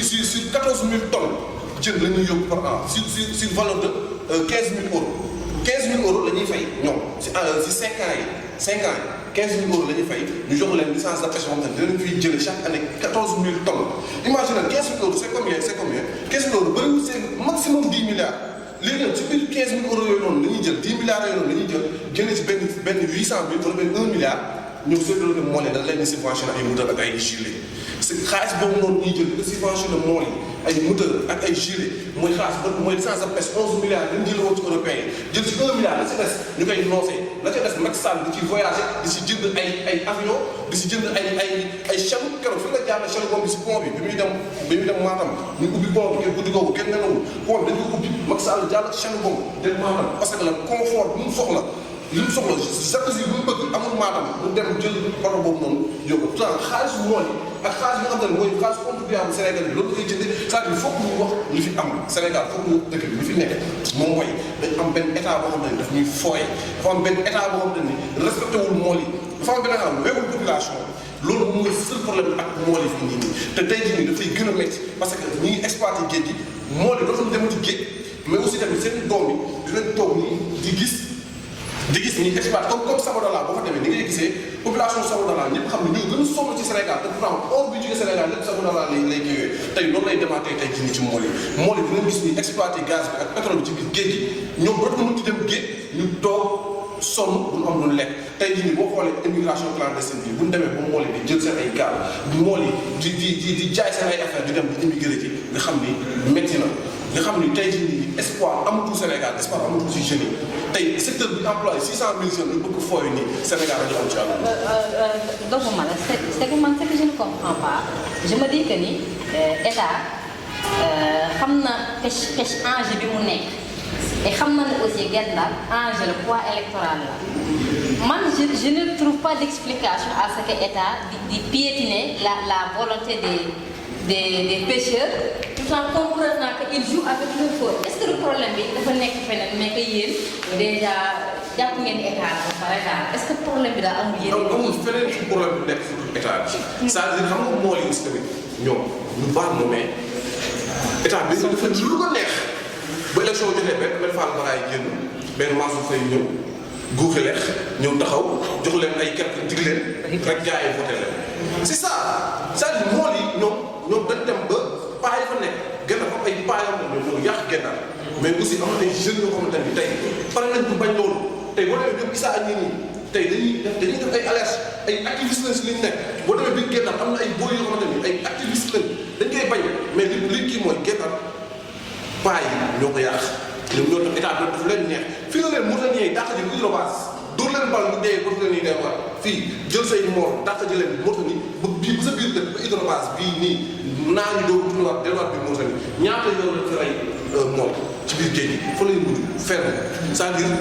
tey mool yi su bokk seen bopp ñoom sax que ñoom ñi ngi dundee ni ñuy dundee nii seen problème bu mës a saafara ak état parce que état bi wéru leen état bi respecté wu leen. c'est ça loolu moom mooy problème ak mool. xam naa ni dafa xam benn tour de table d'accord dina la laaj quelques minutes yoo xam ne dañuy def benn conclusion bu ndaw de ça parce que bëgg nañu aussi ñu koy seetaan dégg ni yéen jéem ngeen a joxe des propositions de solution. donc loolu noonu la ñuy defaatee benn tour de table lan ngeen gis ni daal mooy la meilleure approche pour régler daal problème bi définitivement ñu commencé fii après ñu jàll ci loolu. ñun ñoo teg état tey ñi fi nekk tey ñun ñoo dem voté leen am na ñoo xamante ni dañu demoon boycotté yooyu yëpp ay responsabilité la te ëllëg ci biir moo xam fii la àdduna la nekk mais ëllëg dañ la koy laaj man sama papa dafa ma daan wax nii ëllëg da ngay toog ñëpp di voté nga ne tey duma voté ci parce que lan la parce que politiciens yi fi nekk neexuma mun la loolu boo ko defee boo demee am nga sa responsabilité boo demul am nga sa responsabilité kon mieux vaut nga dem te loolu dafa nekk loo xamante ni ñun war nañ ko taxawaat seet xam nga fal du parparloo da ngay def ay analyse nga xam ne lii ma teg lii njariñ la ma xool lan moo ma ciy génnee mais du ma ni man diw mii moo ma neex moom laay voter du ma chercher à comprendre diw neexuma ma sànni ko xeer problème yi dafa bare Sénégal mais problème bu nekk pour man war nañ ko mën a résoudre si ay waxtaan mooy tax lu ñu bëgg ñu mën ko am man du ma xalab ma Samba du ñu xalab ma Demba parce que ëllëg tey ñoom ñoo fi nekk mais ëllëg ñeneen ñoo fi nekkaat nañu xool Sénégal ba muy exister depuis 1960 à nos jours même problème laay wax dafay gën a pur mais même problème moom mooy ñëw jamono ji ñu nekk nag man damay adressé comme dama naan problème bi dafa nekk loo xamante ni lu général la mais tamit kenn ku si nekk am nga ses responsabilités moo xam état la moo xam ñi nekk si réseaux sociaux la mais moo xam ñi nga xamante ni ñoom ñooy population bi nga xamante ni ñoom dañuy jox di wax seen ay doléances te pour man problème pour mën nga ko régler doo insulter doo wax nit loo xamante ni amaana da ko naka su dul noonu la ñun loolu dañu koy xeex gis nga réew suñu bëggee mu dem man Macky Sall li ma koy reproché benn affaire mooy ba muy débuté di laaj réewu Sénégal lan la njëkk wax dafay defaraat jikko yi mais à un moment donné loolu noonu li ma ko siy reproché mooy bu fekkente ni da nga gëm ni lii moom moo war a régler réew mi kooku muy métti mu neex da nga ci war a taxaw teg sa tànk mais bu fekkee dañu la xubtal nga delloo gannaaw damay jàpp ni kon li nga doon woote gëmul ko te pour man problème yooyu moom moo wër ba détail problème bu nekk boo ci duggee da ngay gis ni état même bu fekkee da ciy jéem a def effort à un moment donné effort boobu du ko mën a résoudre parce que ni ñuy wax opposition yi ni ñuy doxalee par exemple ñun Sénégal dañuy wax ni démocratie mais pour man li ñuy wootee démocratie pour man lu waaye wax lu suñu Mansour Sy borom daal nee na waxoon na ni lu neex waay wax lu neex waay def lu neex waay dal ko rek te jàpp naa ne Sénégal loolu moom moo fi nekk loo xamante ni ñun dañ ko jàngal te loolu war nañ ci mën a bàyyi xel. waaw soxna comme question bi nga posé woon léegi rek pourquoi ñi fi nekk xam enjeu bi nekk ci langue de barbarie ci pêche bi te ñoom à chaque fois li leen di intéressé mooy ñëw leurrer population bi dem c'est parce que seen intérêt personnel donc moom moo leen yitteel mais du intérêt général parce que lépp loo xamante ni feeñ na fii rek lu ñuy wax xaaral ma xool nu may naane lépp bu ma mënul naan lépp 95% yëpp ma jël ko li si des ma bàyyil leen ko ba tax na xëy na peut-être sunu mbokk mool yi nga xamante ni ñoom amour bi ñu am ci seen géej gi bëgg ku leen defaral seen bël bi tax na dañuy gumba taxlu ba loolu leen wax naxee rek ñu jël ko yooyu aussi daf ciy jouer ba tax na xëy na peut-être pour ñu apporter solution dinañ fi teg des gens yoo xamante ni intérêt population bi intérêt général moom moo leen di soxal te képp koo xamante ni am nga ci loo ci mën a apporter dinañ la ci associé ñu toog autour d'une table ñu génne les vraies idées xool fi nga xamante ni foofu la góom bi di méttee ku nekk indi la nga yaakaar ni moom moo koy faj comme ni nga ko waxee léegi taab doo ñëw rek tegaat ci alcool bandage day gën a infecté boo yàggee ñu dagg sa tànk donc ce qu'il faut faire c'est quoi xool góom bi fu muy méttee ñu def ci médicament yi war bandage kat bi xëy suba gis amélioration ndànk-ndànk ba keroog góom bi di nëbbu carrément mais tant que ñu ngi continuer di def jeu souris ak chat problème yi rek la ñuy continuer di nekk. il faut une discussion autour d'une table voilà pour daje ci dara daal. waaw il faut que ñu nekk ñu def benn discussion autour d'une table mais ñi nga xamante ne moom mooy concerné mooy par exemple jeunes yi parce que léegi mag ñi nga xamante ni ñoo fi nekkoon yor pêche bi dañu jeexal. te am na mag ñoo xamante ni tooguñu fi pour seen population de dañ fi toogal seen bopp pour seen poche bu nu ñëwee gis leen ñoom ñu ni leen dem leen tëdd nelaw yépp dina gongo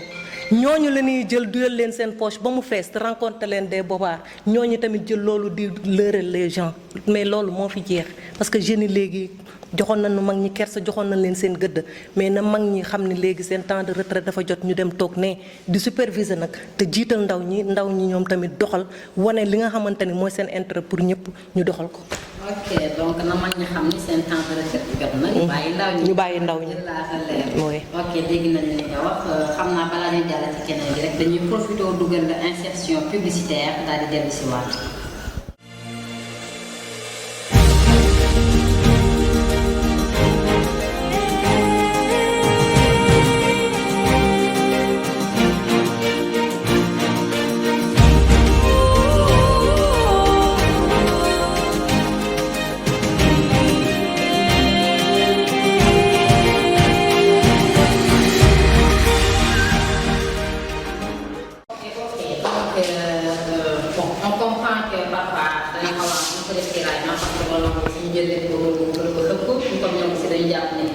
vous êtes responsable mais tey lan nit ñi wax nii yëpp am na wala amul yow ban nga jàpp ne daal bii moom nekkul ba nekkul waaye bii moom état bi ma nekk responsable et yow loolu tey est-ce que pare nga pour boo demee donc ci mois présidentiel nga teg ko ci table nekkul ba nekkul kat waaye lii bis sàngam débat bi ñu doon def nee nañ ko léegi waaye nekkul ba nekkul lii dëgg la donc lan lañu pare pour def. wax au commencement ba léegi nii ci ku nekk ci loolu ngay rebondir sama frère bi wax na sànq ne depuis xawma ban année il est pêcheur il est membre de Gendar fa la juddoo fa la yaroo fa la màgg en l'occurrence doomu Langue de Barbarie la te gis na fa ñuy décider waaye léegi yow boo fekkee fa ngay décider te pourtant moom li mu wax yépp kenn mënu ci dindi dara parce que xam ne il s'y connaît bu fekkee di da nga yow dama xam mais la ma xam dama koy téye parce que damay politique parce que ku ci nekk boo ci waxee am na fa nga xamante ne am nga benn appartenance wala am na li tax nga wax mais bu fekkee da nga dëkk Gendar juddoo Gendar yaroo Gendar nga xam ni lii raam ca ñëg ba nga jëm damay bokk la ma bokk man dama koy foqati man kenn bëggul fay noonu laay doxale la ma bokk du ma xaar ñu ma cay woo jeune nga tuye jeune am na ñu nee nañu mag ñi seen temps jeex na mais mag ñi dañoo jar nañoo bàyyim sim réew bu fekkee mag ñi dañuy décider yow nga nekk jeune nga wax li nga ci wax ci licence de pêche li nga ci wax ci bël bi wax nañ ko gaz bi problème mu gaz bi dañ koy kii muy wax naan am na ay sociétés ya nga xamante ni dañuy ñëw pour exploiter ko jël jeunes yi mais yow ñun dañu war a dem ñu formé wu ji l'employabilité des jeunes ak gaz bi ñuy wax ni dañ koy ñëw société bi dañ koy ubbi mais bu ñu ko ubbee appel d'offre la bu nit ñi ñëwee tey jii am na ay ferrailleurs dañ leen di recruter am na ay plombier dañ leen di recruter ak yeneen ak fii kat moo fi am liggéey état jox la ko dañu gëm suñu bopp bu ñu gëmee suñu bopp lu ñu yóot dinañ ko jot kii bi mu doon wax itam bël bi mu doon wax itam chinois yi jox nañ ko ay chinois mais dañoo dem ba ci biir ni ñoom mënatuñu mais ñu defaat appel d'offre am na nga xamante ni jëlaat nañu contrat bi te incha allah le 15 waxuma dina am wala 17 dina am wala du am mais incha allah rabi lu ñu wax dañu fi xam la mooy problème bi ñun jeune dañu bëgg lu nekk di dugal ci politique soo waxee di wax Mansour xam naa il est le maire de Saint-Louis peut-être que xëy na dajul suuf mais ce que Mansour a fait fii ci wala la xamante ni pêche bi def nañ ko ci Macky Sall ba ci kii benn état defu ko. depuis ci Ablaye Wade ba léegi parce que ñun nekkoon nañu ci PDS xam nañu lu nekk lu mu doon demee li ñu ci investir fii ci ay milliards li ñu fi investir ci domaine pêche kenn def ko moo wax na ko nee na dañuy bàyyi ba élection ñëw ñu utiliser leen à qui la faute c'est la faute de l'État man su may dem di wuti wala may wuti di am fu ma war a amee laa ko am mais état est-ce que am na sàggante ba nga xamante ni état dina ñëw jël lii nga xamante ni wax nañ ko kii gëj la Langue de Barbarie gëj la région de Saint-Louis ñu ñëw di leen sous-estimer wala ñu di leen utiliser nit ñi bu ñuy wax ay nit ñi am ay xel di déglu ñoom ñooy déglu dara nekk fi dara ñooru fa ñu fay màcc ñun ñoo ay doomu Ndar du ma ni man opposante la du ma ni man mouvance présidentielle laa bokk bu ñuy raisonner dañuy raisonner en domaine de doomu Ndar moom mii li mu wax dama ko applaudir parce que am na la nga xamante ne ñun dama ko noté so su ma demee fu ma ko war a waxee dinaa ko fa waxee moom pourquoi moom mënu dem dugg ca collectif boobu ñuy wax mu dem parce que il a sa mot à dire am na lu mu war a wax am na la nga xamante ne bu ko waxee dañ ko dégg ndax bu waxee xam nañu xam-xam mooy wax pratiquer na gis na licence de pêche yi peut-être que la ñuy wax état du dëgg ñoom am na ay jeunes am ña nga xamante ne parce que état Ablaye Wade daal dina ko wax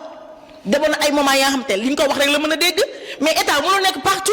ils ont ay représentants yu fi nekk ñooñ bu ñu ñëwee wax état ni que lii la loolu lañ mën a gëm moom muy doomu Gendar di doomu mool xam mool di dem di géej di dem di wuti di indi moom na dugg ci collectif mu dénoncé su fekkee dafa am ay trafic yu ñuy def yooyu il n'a qu'à dénoncer ça mais du ma bokk ca la ma bokk ba pare toog man damay xaar élection yo maa am sama carte mais bu kañ la ñuy jóge ci domaine bii ñu nekk. voilà li ma bëggoon wax rek mooy que c'est que il faut qu'on soit beaucoup plus objectif tey suñuy analyse quoi ak tey suñu aborder question bi parce que problématique bi nekkul c'est pas un problème politique c'est pas non plus un problème anodin problème vital la dafa transversal on parle d'économie d'un secteur névralgique de l'économie qui est la pêche on parle également des vies qui ont péri et qui continuent de périr en mer tey jii man toute la responsabilité man dama koy incomber à nos autorités parce que c'est au plus haut niveau tey boo analyser tey même la tutelle le ministre de la pêche en question da ngay xool yan conditions lañ ko nommé tey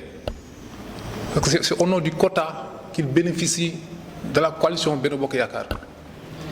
te loolu boo ko waxee tey jël nga aspect technique ak aspect scientifique nga tege ko ne yaa ngi prôné aspect politique bi ak aspect électoraliste bi loolu benn fait la tey c'est-à-dire que man loolu laay wax quoi faut qu'il y ait encore beaucoup plus de sérieux tey si c'est-à-dire gestion politique publique yi notamment sur les questions d'urgence tey promesse yi bëri na waa ji wax na ko sànq ne woon na gaar yi ne woon na leneen ne woon na licence de pêche yi aussi ba fàttali ko même pirogue yi li ngeen di liggéeyee waxoon nañ ci des pirogues en fibre de verre parce que dañu woon yi garantir sécurité quoi léegi ñu ne dañuy avancer benn projet boo xamante ni ay fibre de verre la ñuy indi pour mu ñëw remplacer pirogue traditionnelles yi nii peut-être bon kenn déggatu si dara kenn xam parce que xëy na peut-être ay stratégies yu ni kii la pour calmer ardeurs yi ak diffuser les problèmes comprendre nga pour ñoom problème yi ñu war a régler tey gars yi dañoo aay si diffuser ko pour antérieurement quoi problème yi ñu war a régler tey ñoom dañuy préférer di ko bàyyi ba ëllëg ñu koy soog a régler loolu aussi bëggoon naa ko mais aussi foog ñu xam ni problème bi ñuy régler nii du problème mu c'est-à-dire pêcheurs yi en tant que tel ñoom du seen kii c'est-à-dire c'est pas des questions d'intérêt personnel mais ñoom li ñuy demander mooy environnement de travail loolu aussi dafa am solo environnement de travail bi mooy que tey licence de pêche yi loolu du nappkat yi ñoo ko mën a régler c'est l'État du Sénégal c'est la responsabilité étatique loolu benn la ñaar aussi problématique environnementale dafa am aussi mooy brèche bi loolu aussi du pêcheur yi ñoo ko mën a régler donc ñoom boo xoolee seen préoccupation majeure tey question d'environnement la question de condition de travail tey ñoom moom la ñuy gën a réclamer kon tey suñu waxee peut-être question responsabilité collective sax mën nga ko xaw d'accord parce que boo xoolee fait majeur ñoom yi ñuy réclamer tey loo xamante ne la prérogative bu état kese moo ko mën a régler te bël bii nii man dama gisul lu ko gën a nekk urgence Sénégal fii parce que boo xoolee sax récemment wane na ko parce que suñu dispositif constitutionnel sax dañ ko modifié parce que bu ñu xool état de guerre ak état de siège moo amoon léegi dañ ko gën a renforcer dañoo dugal état de catastrophe sanitaire ak état de catastrophe naturelle léegi nag man je ne trouve pas qu'est-ce qui est plus catastrophe naturelle que lii nii que la pêche de Saint-Louis loo xamante ni ça a tué plusieurs personnes sans compter les nombreuses familles qui ont été délocalisées les villages qui ont été rayés de la carte du Sénégal et cetera loolu yaakaar naa tey bon suñu si wax peut-être xëy na dina susciter ay passion mais je voudrais qu'on soit beaucoup plus objectif suñu analyse yi xëy na état du Sénégal mi ngi def ay efforts mais tey am na yenn projet yu ëpp solo yu ëpp solo parce que boo xoolee mi ngi construire port de Ndayane stade du Sénégal arène nationale c'est à coût de milliards c'est des projets colossaux te boo xoolee peut-être ay projets de prestige mais tey jii boo ñëwee fii c'est une question vitale c'est des vies qui sont en train d'être perdues ici c'est aussi problème économie la également am na famille yu si dund tey boo duggoon les quartiers en banlieue waxuma Gendar les quartiers en banlieue boo duggoon ay Pikine tey majeure partie famille yi activité pêche lañuy exercer quoi pour war na la kan le taux de chômage bi dafa élevé à un tel niveau que léegi jeunes yi dañuy s'adonner wu à la pêche pour trouver benn issue de sortie quoi voilà dans le cadre de kii voilà loolu laa bëggoon dolli rek. bon man de ndax dangaa laajte ñun lan moo ci sunu xalaat ngir yëf yi mën a soppeeku waaye loo gis parce que réforme bu naree am yow mi nga xam ne yaay soppi yow yaa war a doon ku bees ci yëf yi xam nga Ndar kan moo ko mën a soppi ku bëgg Ndar dañu waxante dëgg xam nga maanaam wax ji bu dee dañ fi nekk di ko raayal ak yooyu parce que femme bi léegi mi ngi sama sœur bi mi ngi naan politique ba tudd politique léegi nin koy doxalee moo tax mu ñaaw waaye même parce que nee nañ politique ku samp taxaw ci kaw yow yàllaa la samp lii dafa wér ba ci le pouvoir temporel et l'autorité spirituelle waru ñoo bàyyante ñoom dañoo war di ànd waaye xam nga lu yëfi mooy nañ koy defee moo tax léegi nit ñi ñuy soppi yaay gis benn nit léegi ñu corrompre la nga ànd ak ay nit nax leen loolu moo tàmbalee am mais Ndar pour mu soppeeku faaw ko bëgg Ndar mooy nekk Ndar dañu waxante dëgg maire de Saint-Louis boo nee nag pour mu soppeeku faaw ko bëgg Ndar jiite yëf yi ndox ma ne nag njiite bu ñu nag waaw kaay ma misaal la xam nga ku bëgg Ndar xam nga lu toll ne maire de Saint-Louis bañ na ko ba doon ministre ak li nga ak ndombal tànk yi nga yor yëpp des fois da ngay dawal vélo soo ko mel ni di loo xool maire de Saint-Louis laa lay wax de kon xam nga ne kooku Ndar wax dëgg yàlla weesu nañ ko lii moo am billaay wallaay sama aqulaay taala laay wax li may wax ñi toog fii am na ñu ko xam wuy ma li may wax am na ñu toog dama ne la gis nga maire de Médina su ma juumul xaw ma dafa jàpp ma tur bi ba Bamba Fall pourtant amul xaalis de te pourtant kooku fu mu génn Médina yëngu xam nga lu ko waral moom bu deful sax wax na xam nga am na ci loo xam ne autorité Saint-Louisien yi am na ci loo xam ne ñi nga xam ne ñoo ne ci état bi buñ ko kaasoon bu nu jaaroon fi nu waroon jaar tal seen dëkk te bañ a tal leneen billaay wallaay taalaay tey bël bi kenn du ko wax ñoom ñoo koy kaas waa Idrissa Seck waaw ku ne xam na ne sax wax dëgg yàlla yàlla na ma yàlla baal ab saay-saay la waaye kooku bi muy nekk Thiès di nekk maire Thiès nekk ci état bi mais ku ne xam na ne am na loo xam ne taxaw na temm def ko fa tax na képp ku dëkk Thiès yow wax ma Mansour Faye lan la fi def loo xam ne doomu Ndar yëg nañ ko dama lay wax non dama lay jox exemple dafa am loo xam ne dama ko bëgg leeral dafa am loo xam ne ndax wax bu dee teguñu ko ci table bi man contre ma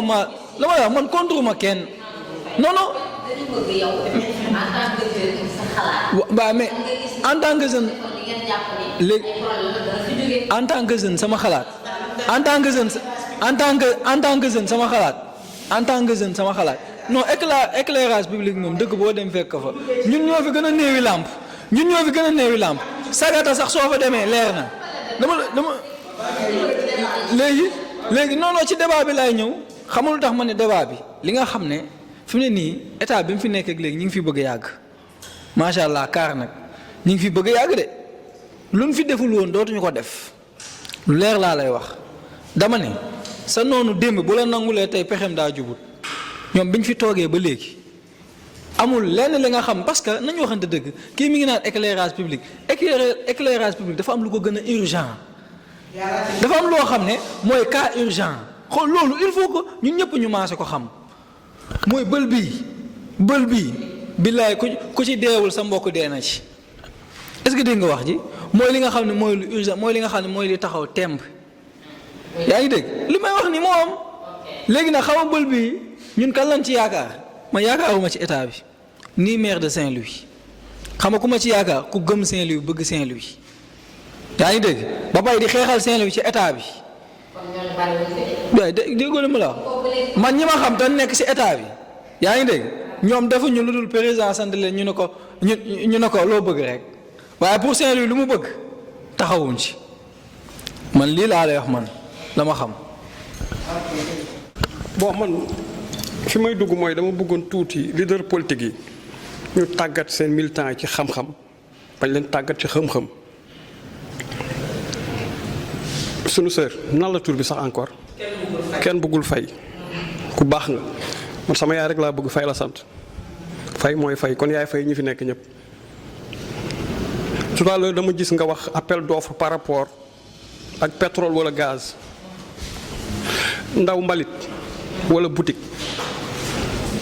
xam nga lu tax tout à l'heure gas ni la 40 lañ ciy jël 10 20 ñun 20 Mauritanie. gis nga bu pétrole beeg gaz bi commencé tous les travaux vont se passer en haute mer ay experts lañ fa soxla ay ingénieurs nekkul ay da ngay ñëw di bale tefes bi wala da ngay tëbb ndox di ko yóbbul gars yi parce que dañ fay mouler dañ fay briguer wala dañ fay fondation nefa kon ça veut dire que ni pétrole beeg gaz bi nañ ko tegee terre du création d'emploi il faut pas politiciens di leen naxee ci loolu bu ñëwee emploi dina am à Saint-Louis xam lu ñu waroon wax intérêt biñ ciy am. ba tax secteur yëpp dox lan la pêcheur bi nga empêché tey mu nappi parce que ñëpp xam ne ay jugement foo ko teg day yëngu jën calme la bëgg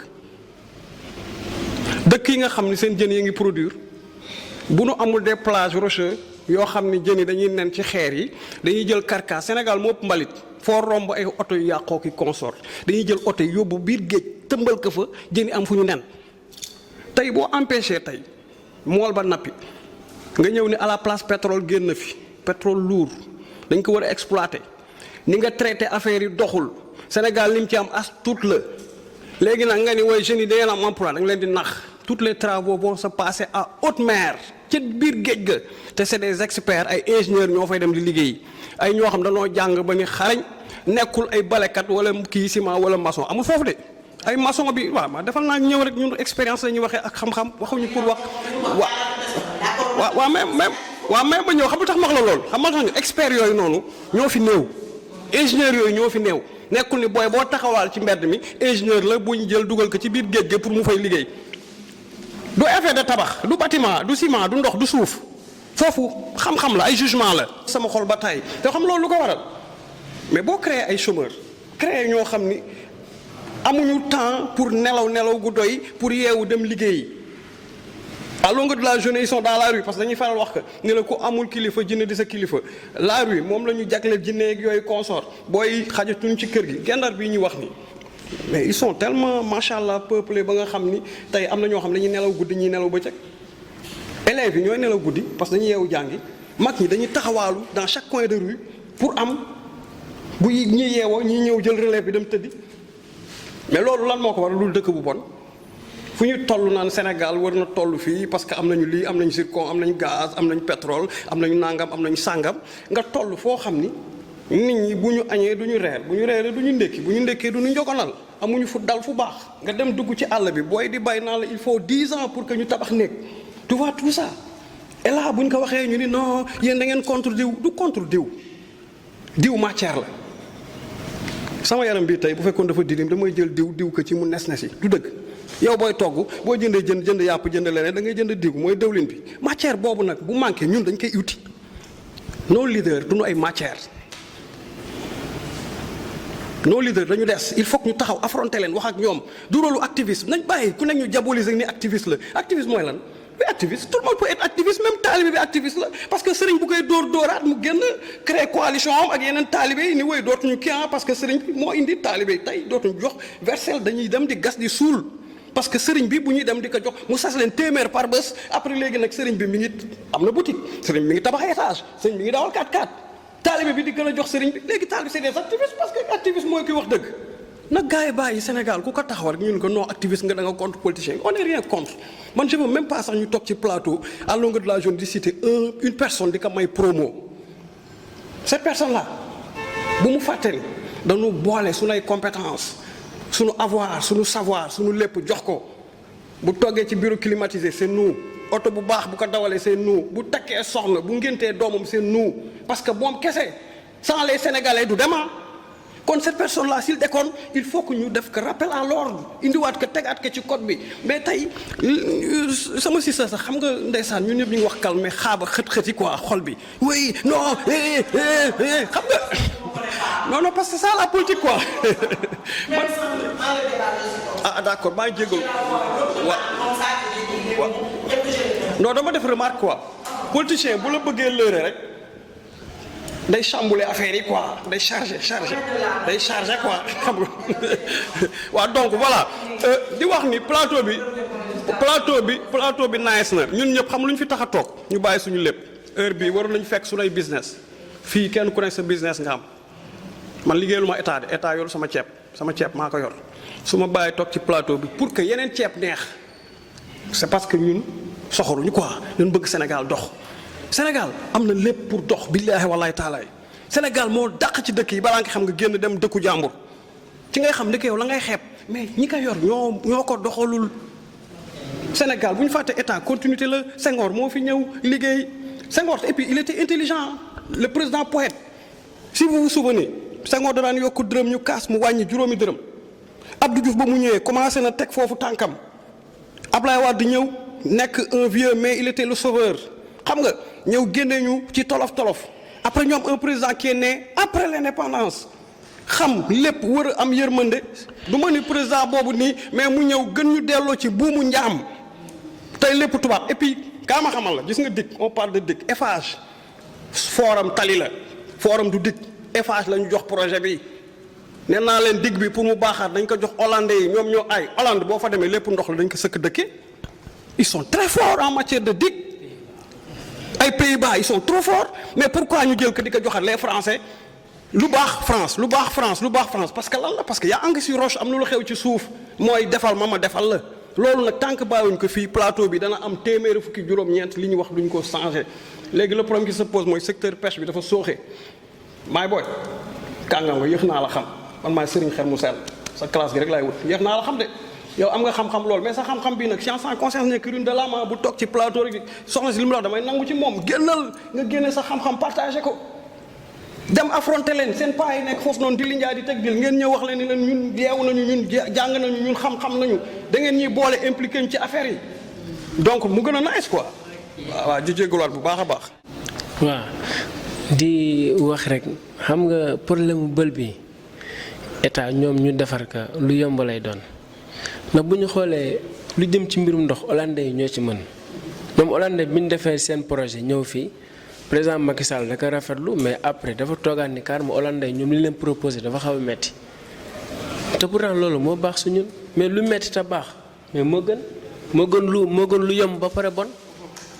xam nga ci Hollande déggoon ñoom lu jëm ci mbirum ndox ñoo ci meilleur ñoom bi ñu ñëwee xool bël bi te ñoom nee nañu bël bi ñoom bu ñu ko doon defar tey ci fi muy aaye ci la ñuy taxaw defar ko chinois yi bi ñu fi ñëwee période bi géej gi aay si cële lañ dem. ñenn ñëwuñu sax ba fi nga xamante ni fi la gaal yi di am problème si cële lañ dem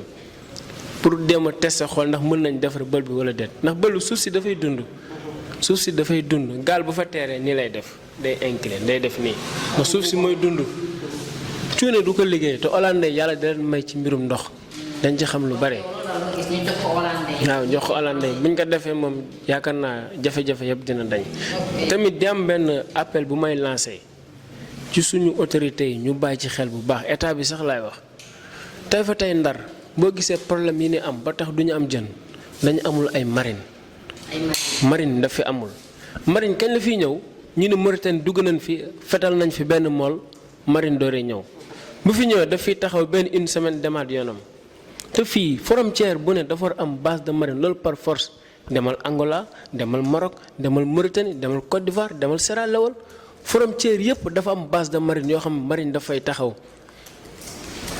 xoolee Rosso Sénégal est-ce que Rosso Sénégal na fa policier ba kenn bañ monter wala douanier forot dana dugg ba sonn mais lan moo tax géej gi mën na ko def noonu. waaw waaw mais frontière Sénégal gi comme tama yoret amul garde amul dara bato yi heure bu leen neex la ñuy dugg heure bu leen neex la ñuy génn. te bato daf fi mbëkk gaal kenn du ko identifier bato yi mënoo leen identifier bu la mbëkkee tey sa bakkan ngay sauver mais doo tal naan yaa ngay jël kii bato wala affaire yi xam nga te loolu tamit état bi daf ci war a bàyyi xel bu baax bato yi ñu leen identifier bu baax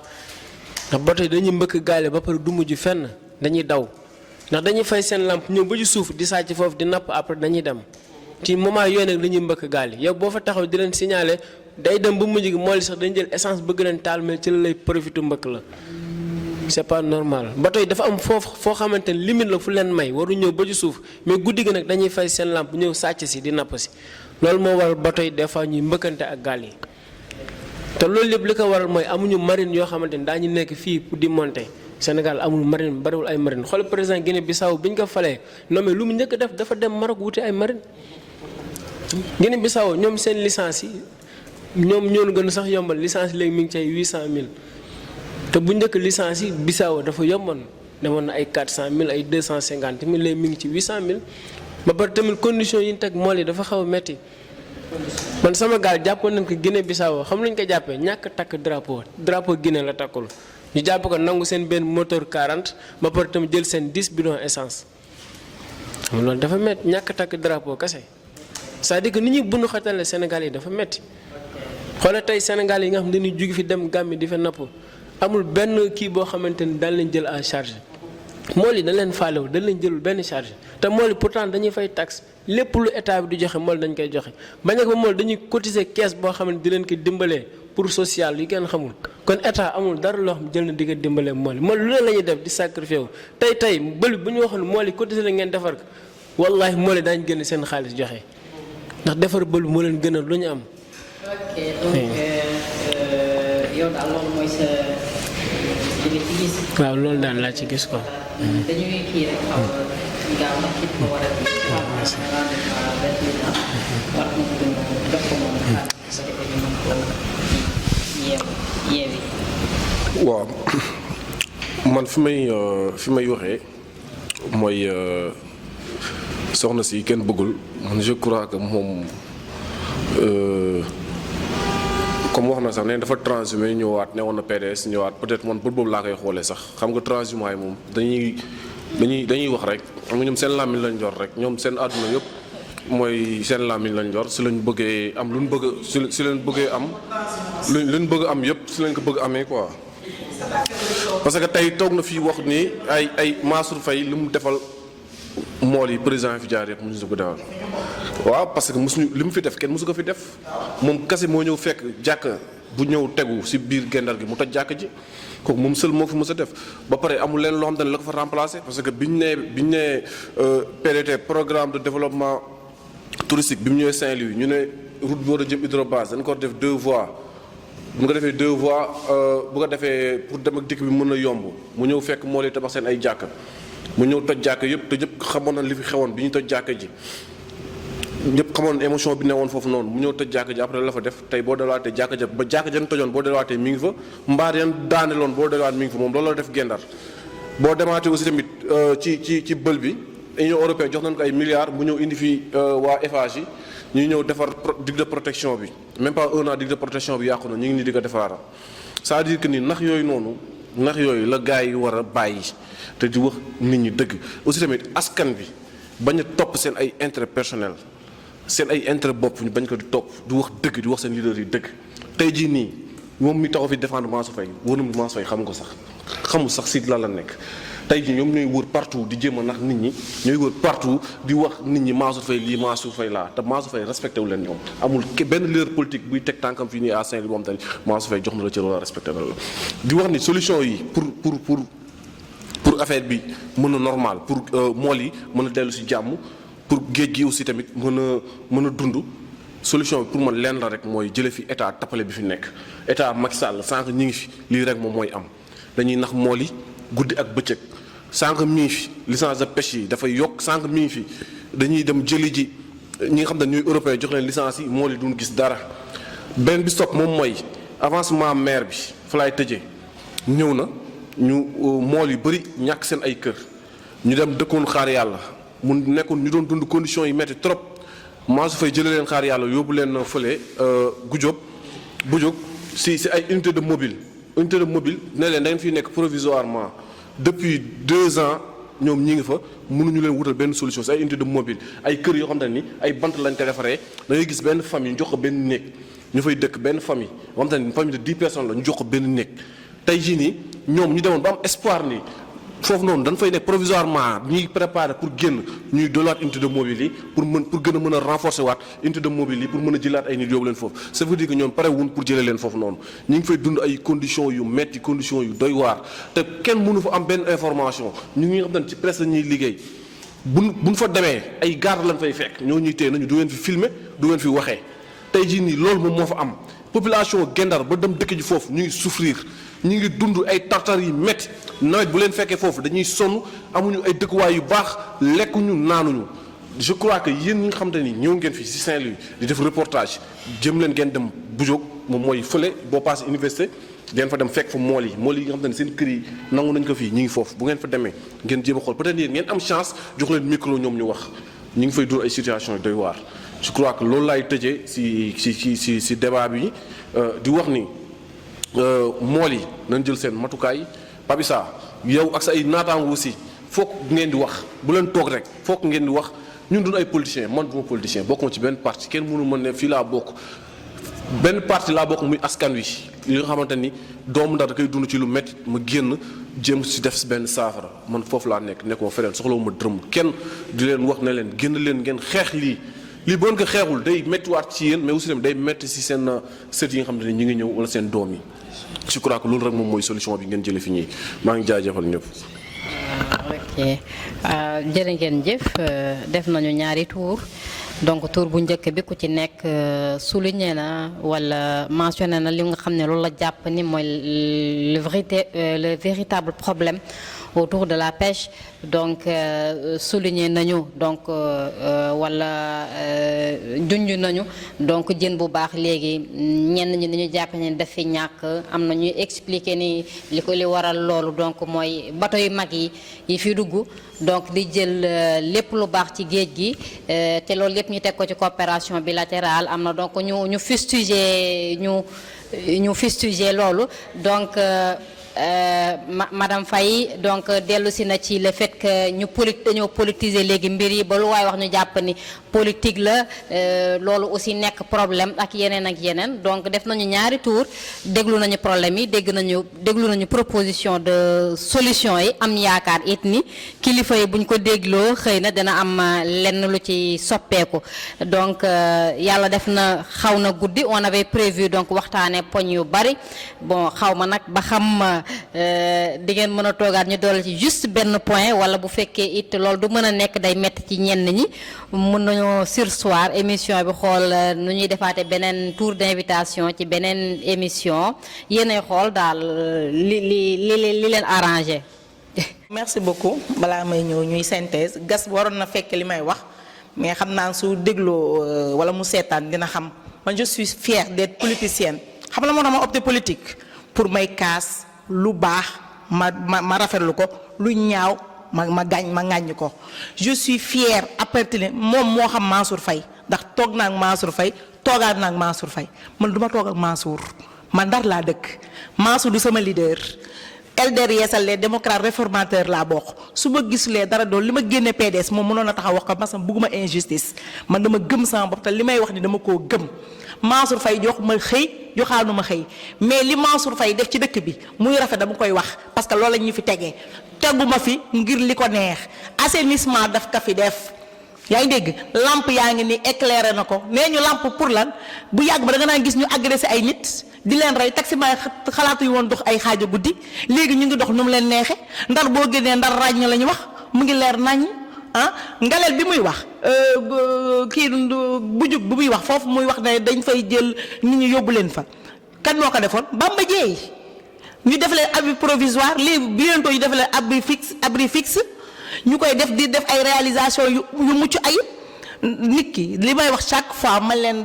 daanu dajul suuf man duma Mansour duma ni Mansour il est le maire de Saint-Louis am budget 2 milliards la am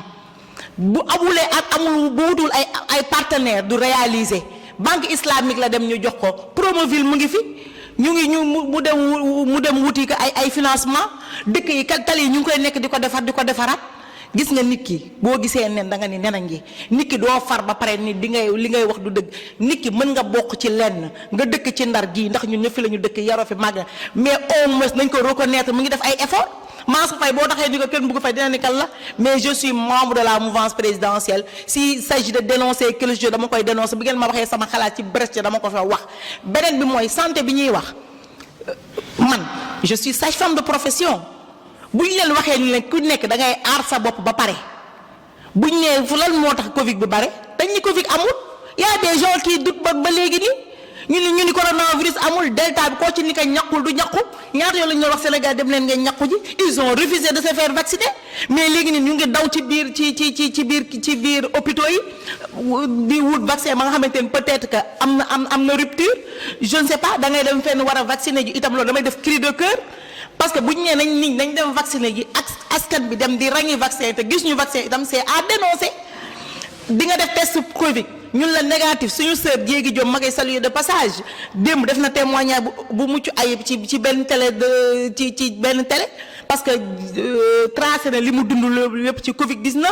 ñun discipline dafa war commencer ci ñun man je me dis pas que médecin bi solul gant man bi ñu may former en santé dañ ma waxal li ma xamante ne lii yëpp dama ko war a def pour aar sama bopp suñ ma ko jàngalee ma dem ci hôpital ba tëriwuma ko la faute à qui sama faute la su ma ñëwee war a sol gant di injecté nit te soluma gant lu ma ca dal man maa xam su ma ñëwee nit malade takkuma sama masque ñëw di waxanteele nit ñi waxuma ge su ma ñëwee di def ñu jàngal ma counseling la koy di malade ma ñëw di accueillir malade autrement loolu ku nekk na nga mel noonu ngay wone ku nekk sa jikko noonu ngay doxe maladie baa ngi fi nañ ci jóg xam ne ñun ñi ay doomu aadama la te lii balaa la yàlla moo ko fi wàccee kuy dute ni Covid am na wala amul da ngay wax lu la neex boo duggee ci hôpitaux yi chiffres yi ñu lay jox ak li am c'est diamétralement opposé les gens meurent tous les jours nit ñaa ngi dee koo defalee scanner ba amulee doole doo xam ne nga am Covid nga dem ñu test la négatif alors que tu as le virus en toi loolu yëpp am na fi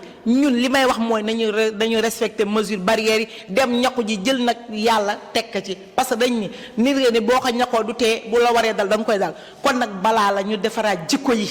te bañ di saagante di respectante te di bañ tuumaal doomu jàmbur ndax moom bu fi toogal gas moom toog naa Mansour bu dul benn du ñaar man du ma toog ak Mansour Faye bu toogee ni kenn bëggul mu ngi wax danaa kenn bëggul benn citoyen sénégalaise la Saint-Louisien dëkk fi bokkuma APR bokkaanuma APR mais je fais part de la mouvance présidentielle. En fait dama am lu ma métti quoi parce que daa am une sorte de malhonnêteté intellectuelle wala une sorte c'est pas de méconnaissance de l'appareil d'État xaw ma parce que su ma déggee ñu ne éclairage public di ko c'est-à-dire récupération politique di ko mettre au compte du maire wala ñuy jël assainissement n'est pas une compétence transférée des collectivités territoriales nekk ko éclairage public yi nga gis Promoville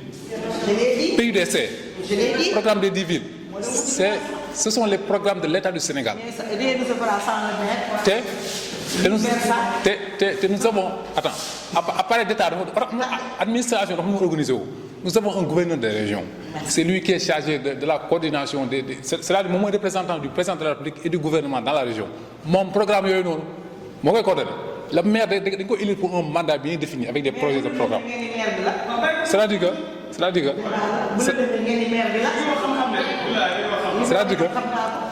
c'est-à-dire que parfois sunu homme politique yi wala ñuy yewal parfois yenn politique yi dañuy nga xaw a réer tuuti mbir le fonctionnement de l'État alors que fonctionné wul noonu tey jii nii li ñu soxla en termes de voirie ak en termes d'éducation de santé ba xamante ne ay compétences mairie bi la ñu gis boo defee bilan il est nul mais au même moment dañuy profiter aussi ay réalisation État di ko mettre à leur compte c'est de la malhonnêteté intellectuelle loolu vraiment loolu rafetul même le maire en question bi nga xamante ni autorité la tey c'est l'homme fort du pouvoir moom loolu sa war a koo nangu ndax loolu du kii yoon quand même du cëram quand même voilà dafa il gagnerait mieux tey mu teg ay programme c'est-à-dire mu am vision pour Ndar gis nga dëkk dañ koy jox perspective dañ koy jox vision tey on parle de ville verte on parle aujourd'hui de c'est en tout cas adduna bi moo toll foo xamante ne tey ay villes compétitives porteuses de développement tey moom lañu soxla te voilà d'accord léegi pour aspect santé rek lu ma bëgg a jeexale foofu mooy que tey santé tey catastrophe la sax Ndar loolu laa mën a wax parce que man mii dëkk Pikine en plein banlieue Pikine boo waxee ay regroupement de quartiers yi dul jeex la tey boo accès suñu koñ tey li ko wër benn dispensaire moo leen couvrir dispensaire boo xamante ni peut-être capacité d'accueil bi ndax mën a jël 25 personnes sax amul ambulance amul dara moo couvrir l'ensemble des Pikinois benn tey jii hôpital bii nii ñuy wax sax nga xamante ni moo fi nekk hôpital de niveau tey boo demee est-ce que dispensaire bee ñu ñuy xeeb est-ce que tanewu ko en terme de plateau médical parce que man waxuma ko ñi ko fréquente ñoo ko wax ñoom ñoo ne hôpital de Saint-Louis c'est devenu un mouroir ñoom ñoo ne papier dara amu fa absolument rien loolu c'est-à-dire dafa métti gars yi dañuy wax ne hôpital dafa fees parce que Covid-19 ak mais hôpital bi kañ la mos a désemplir fii amul place non dara mosu fi am tey soo fa demoon tey mën na ngeen fa def reportage tey soo fa demoon ay muus nga fay gis ñooy taxawaal si hôpital bi ay yoo yu dul jeex boo demee tey jii nii porte yi amul bu si fermé wu robinet yi non c'est une catastrophe ça billaay te c'est ça en tout cas c'est un vrai problème bu ñu nee problème environnement bi aussi insalubrité bi loolu lu am la peut-être xëy na temps yi la yenn mouvement de jeunes yi commencé di porte plaidoyer ba mu am doole sax moo tax ñu jël yenn projets yi sax tey di ni ay bac à ordures wala yeneen projet mais mosul woon nekk sax seen préoccupation te donc loolu sax justifie parce que yow c'est que nekkuloo Ndar ministre nga am yeneen autre poste de responsabilité fi nga dëkk aussi c'est-à-dire benn quartier boo xam ne c'est un peu écarté de la ville tey suñu lay wax problème de sous-développement problème de difficulté des populations doo ko mën a gëm xëy na da ngay ñëw ñu wàlloo ko nii rek mais dunduloo ko gisuloo ko parce que amuloo gestion de proximité ak ñi nga diriger te nag fekkee maire dafa dem ba àgg foo xamante ni mun mesurer la plénitude de la souffrance des citoyens donc yaakaar naa ni kooku sonatuñ ko en quelque sorte. voilà mais attends mais parce que ñun suñu république moo fonctionné noonu c'est-à-dire que yàlla chef de l'État qui est la clé de voûte des institutions c'est lui qui définit la politique de la nation. boo demee ci commune yi aussi y a des maires yoo xam ne dañ lay élire état bi jël ay compétences yoo xamante ni moom prérogative am loolu mu jox leen ko ñu liggéey mais suñu gisee dëkk bi doxul kan la ko alors que maire bi ñoo ko voté budget jox ko tous les moyens nécessaires bu mu diriger c'est ça. dama leen di remercier ndax lii man maa ngi koy doogaa di fekk bu dee lu am la ndax problème moom bu amee ci bërëb faaw nga woo waa bërëb bi ñu wax ci seen gis-gis waaw ba tax na lii ñëpp a ko war di seetaan surtout autorités yi rawatina autorités yi waaw ndax lii dinañu permettre ñu vulgariser li nga xamante ne ni moom la ñuy dund loolu dama leen ci remercier yéen waa banlieue web maa ngi leen ci remercier bu baax di leen wax ne kat yéen fii mu ne da ngeen war a wër fépp waaw te bii rek warul doon mujjantalu émission fii Ndar waaw comme ni ngeen def woo leen ñeneen waaw ngeen def ko loolu ñoo ngi leen koy ñaan man nag ci côté assainissement bi laay wax ndax ren gii laa dëkk Ngalel waaye Pikine laa dëkk man maa ngi juddoo Camp des Gardes waaw daaw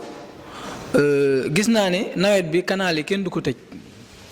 li may wax nii nañ ci bàyyi xel bari na ñu suux dugg ci canal ci ay xale wala ay mag waaw ndax lu toll ne nawet nga xam ne day taa Ndar nga xam ne boo foo gas gis ndox Ndar bis bu tawee kenn du génn Ndar bu tawee kenn du génn ndax Ndar foo gas gis ndox ndax Ndar dëkk bi yëpp ndox la kon assainissement bi nii ñu ko defaree donte am na ay jéego yu ci taxaw waaye maanaam yëfi waroon naa gën a mën a jaar yoon ndax ba tey dañul dafa mel ne sax canal yi dañ fay yokk ndox loolu it maa ngi ciy lancé waale kii askan wi tamit ndax da ngay gis koo xam ne day dajale ay mbalit boole kook ndox sotti ci canal yi loolu canal yi bu fattee yow yaa ko fattal dañu waxante dëgg waaw ci loolu nag ci laay wax ci santé bi ndax ren wàllum santé bi dafa niveau bi daa aju ndax xamul ko waral ku ne xam ne Covid mbas mi yàlla ñu ci yàlla musal loolu bu la jàppee beneen affaire la yàlla boo ko boolee grippe ñaanuñu ko yàlla ba tax na maa ngi lancé appel ñëpp ñu fexe ba ñaar yi benn bu mu ci dal benn ndax ñaar yi moom mënul ànd nga bëgg a grippe bëgg a ànd Covid loolu da ngay faatu waaw loolu maa ngi ciy lancé appel ñëpp di waxaat ne état bi di lancé waat parce que Pikine jóoriñ mi li mu wax léegi dafa am mooy dispensaire bi nekk 700 boo fa demee man wax dëgg yàlla sax man xaw ma dispensaire la xaw ma man non parce que loolu en réalité foofu sax setul foofu dafa setul foofu man duma fa dugg dañu waxante dëgg ba tax na li ñu war a defaraat bari na waaw xam naa ne yeneen i débat daañ ko gën a élaborer waaw waaye daal ñoo ngi leen di sant waaw kontaan nañ loolu ci initiative bii ngeen def loolu c'est à remercier yéen fi mu ne nii ñun jeunes Saint-Louisiens yi ñun waa Saint-Louis ñun ñoo leen amel njukkal ndax ñun boobaak léegi amul woon ay moyens yoo xam ne day mën a wane ne kat dëkk bi jeunes yi am na lu leen metti wala am na lu leen neex waaw ba tax na ñoo ngi leen di remercier di ñaan ca kaw ca kanam rek jërëjëf. ko bisimilah rahmaani rahiim ñu terminé ko alhamdulilah rabil alamin bu ñu wax ci problème inondation bu ñu fàtte ni 750 milliards lañ ci dugaloon pour que inondation bañ a amati 750 milliards kooku du 750 francs du 750 000 du 7500 750 milliards avec le régime de lan ba tey APR Mansour Faye moom moo nekkoon ministre de lan wala ñu bañ tudd turam kan moo ko dirigé woon Aline Diop moom moo nekkoon ONAS mu nax saay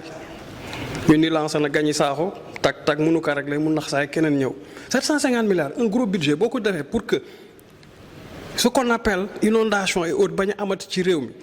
daaw mu am fi benn inondation boo xam ni kooku du sax inondation Oustaz Alioune Sarr sax dama ko dégg mu ni bu ñu wax inondation nañu wax waamee parce que inondation mooy cyclone yàlla nañu yàlla musal comme yemay États-Unis ak yooyu ñun bu ñu ko amoon dañuy dee mais li fi amoon du loolu de mais xaw na ko jege parce que am na ci ñoo xam ni seen bagage yàqu na génn nañ seen kër yi lépp yàqu na et puis en période de pandémie crise sanitaire ndox yi dugg créé mbalit créé leneen refoulé affaire yi xam nga yéen a ngi wax dëgg la certes ay mbalit ak yooyu kooku duñ ko believe duñ ko allowed jël mbalit di ko dugal ci canal kooku xel xalaatu ko mais canal bu baaxee dëgg mbalit sax bu fa nekkee da koy broyer ndoxu jën yi ngay wax noonu du dara ci moom kon ça veut dire que ni ba nii boo rombee les canaux là mi ngi taw canal yi ñu ngi fees dell ak suuf le budget là bi ñu fa dugal anam kan moo war a ñëw defaat nettoiement par rapport ak canal yooyu au moins ndox mi dem kon loolu ma tënk fa rek 750 milliards fi ñu ko dugalee moom ñu naan la waame am na fi boobaa xëy na ñun moom dañu war a jaaxle rek bu loolu weesoo par rapport ak santé nañu waxante dëgg te bàyyi raay bi man du ma wax sax ci ay Sénégal ay tournée politique gu Macky Sall barki Dembo Ndiaye mooy tournée touristique bi mu doon def naan tournée économique yooyu man du ma fa sax wax moi je vais parler ci kaw parce que ñun dañuy subir ci kaw lay jóge wàcc ci suuf avant Covid bi di tàmbale dañu dégg benn propagande bu doy waar am jóge ci lan la grande puissance mën naa wax sax di new world order la nouvelle ordre mondiale chaque jour que Dieu fait ñu def fi des débats indi ay affaires que tak par rapport à Bill Gates parce que ñu ngi lay wax ni la un vaccin ne peut pas être synthétique le vaccin est synthétique ndox la lay piqûre mais bu duggee seen day formé wu ku gëm xayru ku gëmul xayru mais puce la fay nekk puce parce que wax nañ ko parce que Bill Gates moo fi tegoon ñëpp gis ko mu teg fi benn arme chimique bu mag ñëw ni y aura troisième guerre mondiale bii duñ ko laalagum mais dañuy def benn genre ce qu'on appelle guerre biologique par rapport virus bi ñu créé ci Chine Wuhan muy benn laboratoire bu créé ay virus mu dem pénétrer ñëw Sénégal des trucs comme ça ñu def ci benn tapage bu doy waar wan nañu la bête ñëpp déglu ñu ces derniers temps ci seen discours mooy lan barki Demba Ndiaye kii lu mu wax la bête est là te kenn mënu ci mucc Macron l'a dit dofuñu c'est quoi la bête ma leeral wala ma yam fa saa yi dañu waxante dëgg léegi yooyu yëpp mu commencé am ñoom ñu commencé wax par rapport ñu gis ay tubaab yu mag taxaw di wax naan bu kenn pikiiru ji soxna si da nga pikiiru soxna si fay jërëjëf yal na la yàlla suturaal waaw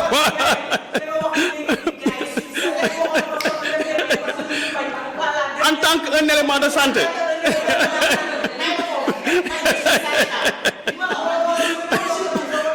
copain doo pousse soxna si fay doo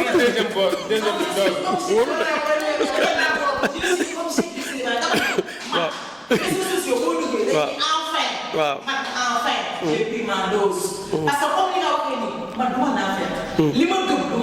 par conviction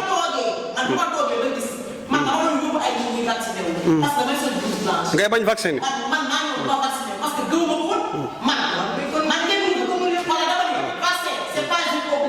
c'est une nécessité. Vu les morts, gis ay nit ay am di jàmm di péri ci Covid-19. man maa jël sama responsabilité man dem hôpital Niass bi nga wax. dem fa laa vacciné. pourtant poste de santé mu ngi suivi yii ma dëkk. non waaw bàyyi ma terminer ma jox nga terminer bàyyi même non waaye même ma terminer même ma terminer waa léegi même ma terminer ba sax déglu naa la parce que li nga wax tamit du obligation quoi. waaw d'accord yow la neexoon nga bañ a vacciné wu dem ba ci biir nga dem vacciné wu yow la mais aussi tamit il faut pas tamit ñu ñuy pousse parce que gis nga Johnson bii ñu wax Johnson man bëggoon naa sax vaccin bi doon Ndiaye Diop Fall wala baax boobaa ñu ñeme ka mais Johnson na dem ca ñoom Johnson xam nga le variant britannique ou je sais pas nangam sangam n'oublions pas que nawet buy ñëw ñëpp xam nañ dañ doon def la prévention à chaque instant parce que forcément ni dañuy grippe jamonoy Pfizer moom moo doon représentant pharmaceutique boo xam ñoo fi doon indi Nivaquine kenn ku ne jox na la doom wala doom ak genn wàll boole kaak mburu wala suukar pour nga mën ko naan di la përëm ñëpp xam nañ période bii bu tawul aussi y a ce qu'on appelle balaa bu nu fàtte parce que ndox mi foog mu wàcc raxas kon chaleur bii ngay encaissé sax da lay jox ay méttu bopp ak ay biir ak tànk ki consort bu ñu pompé l'oxygène bëgg jël bàyyi force virus bi dugal ko ci biir business bi lu ñu wax ñu ni virus xanaa léegi yeneen feebar rayatul depuis que Covid ñëw diabète rayatul cancer rayatul tuberculose rayatul Covid kese parce que tapage bi ñu ci def la parce que lem bi nekk ci biir la.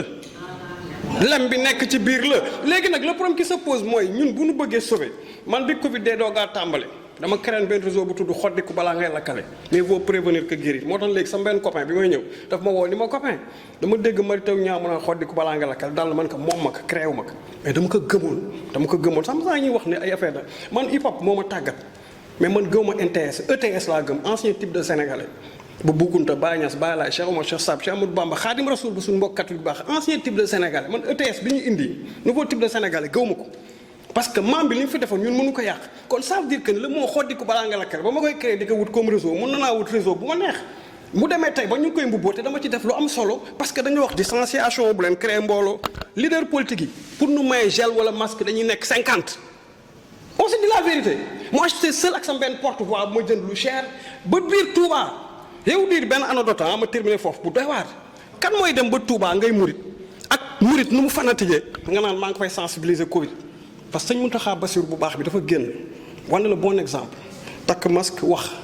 ma am fit ak sañ-sañ yóbbu fa sama porte-voix gars yi di kii may ñëw di sensibiliser ay gars yi waaye jógal fii yow yéeféer nga doo murit ma déglu la ba nga pare ak xel mu sell bi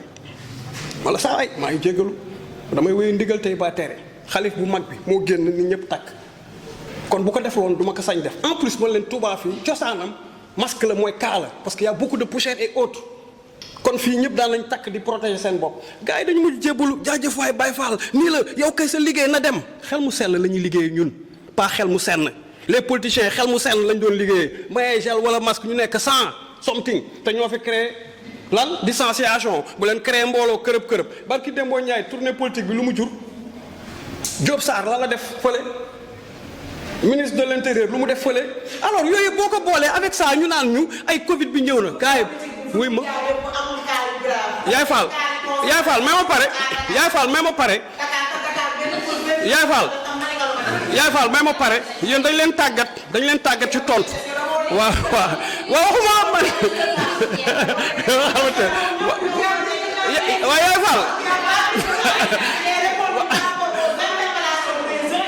waaw Yaay Fall Yaay Fall jaajëf man ba tey waxuma la man non man ba tey waxuma la waaw léegi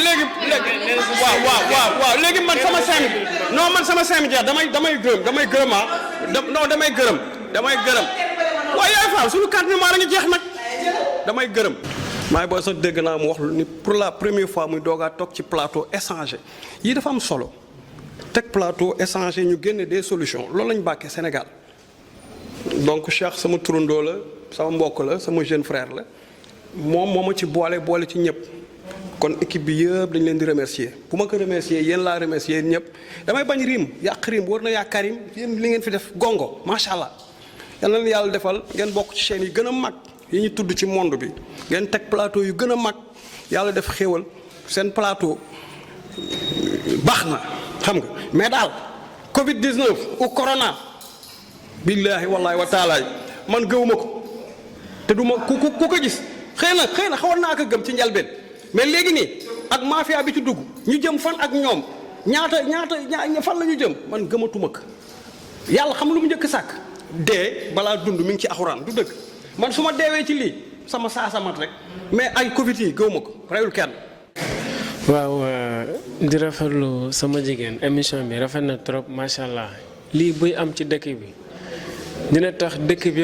bépp jafe-jafe bu fi am daañ ko génne bu ko defee muy état muy maire daañu mën a liggéey pour Sénégal mën a développer. di leen ñaan nag débat bi ñu yóbbu ko Langue de Barbarie lu mel ne tey Gendar na fa dem ngeen dem Gendar xool nit ñi situation li ñuy dund ngeen xool acteurs ya fa nekk ñu wax leen jafe-jafe yi nga xamante nekk ci pêche bi man mën naa la wax ni man maay ki gën a néew xam-xam ci Gendar may ki gën a néew xam mais bu ngeen fa demoon daa leen dégg lu gën a pur sax man li ma wax waaw di am nag loo xamante ni daf ma metti trop ci wàllu éducation lu mel ne tey Gendar am na ñoo xam ne dañ doon jël seen doom pour bëgg leen dugal géej ñu dem seen parents yi di bañ wala xale yi di bañ xale yi tey doon bañ dem dugg ci géej gi bu ñu demee tey ba nga xamante ni Gendar amatul école kon ñëpp dañuy dem géej te Gendar ñaari école ñoo fa nekkoon école Abdoulaye Mbengue xale école Cheikhou Touré école la bëgg géej gi daane leen ba tey zéro xale yi dañuy jógee feneen dafa jàng ñu bari ñoo xam ne sax dañu bàyyi seen doom yi jàngatuñu te xam nga loolu dina tax éducation day gën a dafa sooxe fii ci Gendar ci langue de barbarie sax laay wax kon loolu damay jàpp ni tey état bi war na si jël responsabilité am Gendar dafa war a am ay école pour xale yi mën di jàng ndax xale foog ñu jàngal leen xale yi mooy doon mag ëllëg foog ñu def seen bopp xam-xam da leen war jàngal te loolu dafa am solo trop lu mel ne tey gox mbaaj école ba lu yàlla xam doy na classe yaa ngay daanu école yi amul sax porte te xam nga loolu te maire bi débloqué woon na 500 millions xam pour école yi mais na si boole école lu Gendar ak goxu mbaaj xam nga ndax éducation mën doxaat tuuti daal loolu daal laa xamante daal metti na ma trop daal vraiment. waaw assainissement moom Ndar yëpp dañ ko war a am lu mel ne tey ay gox mbaaj surtout ginnaaw raay wallahi daaw dem naa fa dama jooy man daaw xaar yàlla fu ne laa doon dem di filmer sama bopp fu ne laa doon dem def naa fa ay tournage ma gis ñoom li ñuy dund mu nekk loo xam ne dafa metti trop bi ma demee ginnaaw raay gis ñu yor ay gaal dama jooy wallahi mooy li soxna si wax sànq nee na am na ñoo xam dañ doon fay 100 francs pour jàll loolu moo nekk kon ginnaaw raay yaakaar na ñoom dañu waroon jóg bien avant nawet bi di ñëw état ñoom sax la may wax ni maire Saint-Louis dafa waroon jóg bu yàgg même bu état deful dafa war fekk Macky Sall fu mu toog ni ko defaral Ndar moo ko defaree sama sag la ndax maay maire bi na Mansour Faye dafa am lu maire musul am nekk goro président nekk ministre nekk maire yor fonction yu bare ndar gën dellu gannaaw kon dama jàpp ne tey Mansour Faye tey deful liggéeyam am na loo xamante ni daf si waroon jàppale doomu Ndar man bu ma doon Mansour Faye tey élection bu jotee dama naan ni croiser les bras ni Ndar su ma liggéeyee xam ngeen su ma liggéeyul xam ngeen vote dañ lay votel boo liggéey dañ lay votel kon moom dafa waroon am way wudul fay di ko wax ni que na delluwaat gannaaw tuuti tey déglu nit ñi déglu jeunesse bi déglu acteurs de presse yi nga xamante ni acteurs yi nga xam ñoo nekk sur le terrain di waxtaan ak ñoom pour Ndar mën a développer. waaw bu mu am xaaj ak seen képp koo xamante ne sax yow muy sa ennemi jël ko def ko comme sa bopp pour Ndar mën a développer te loolu sagam la sagu Marème Faye la sax la ndax Marème Faye Ndar la dëkk.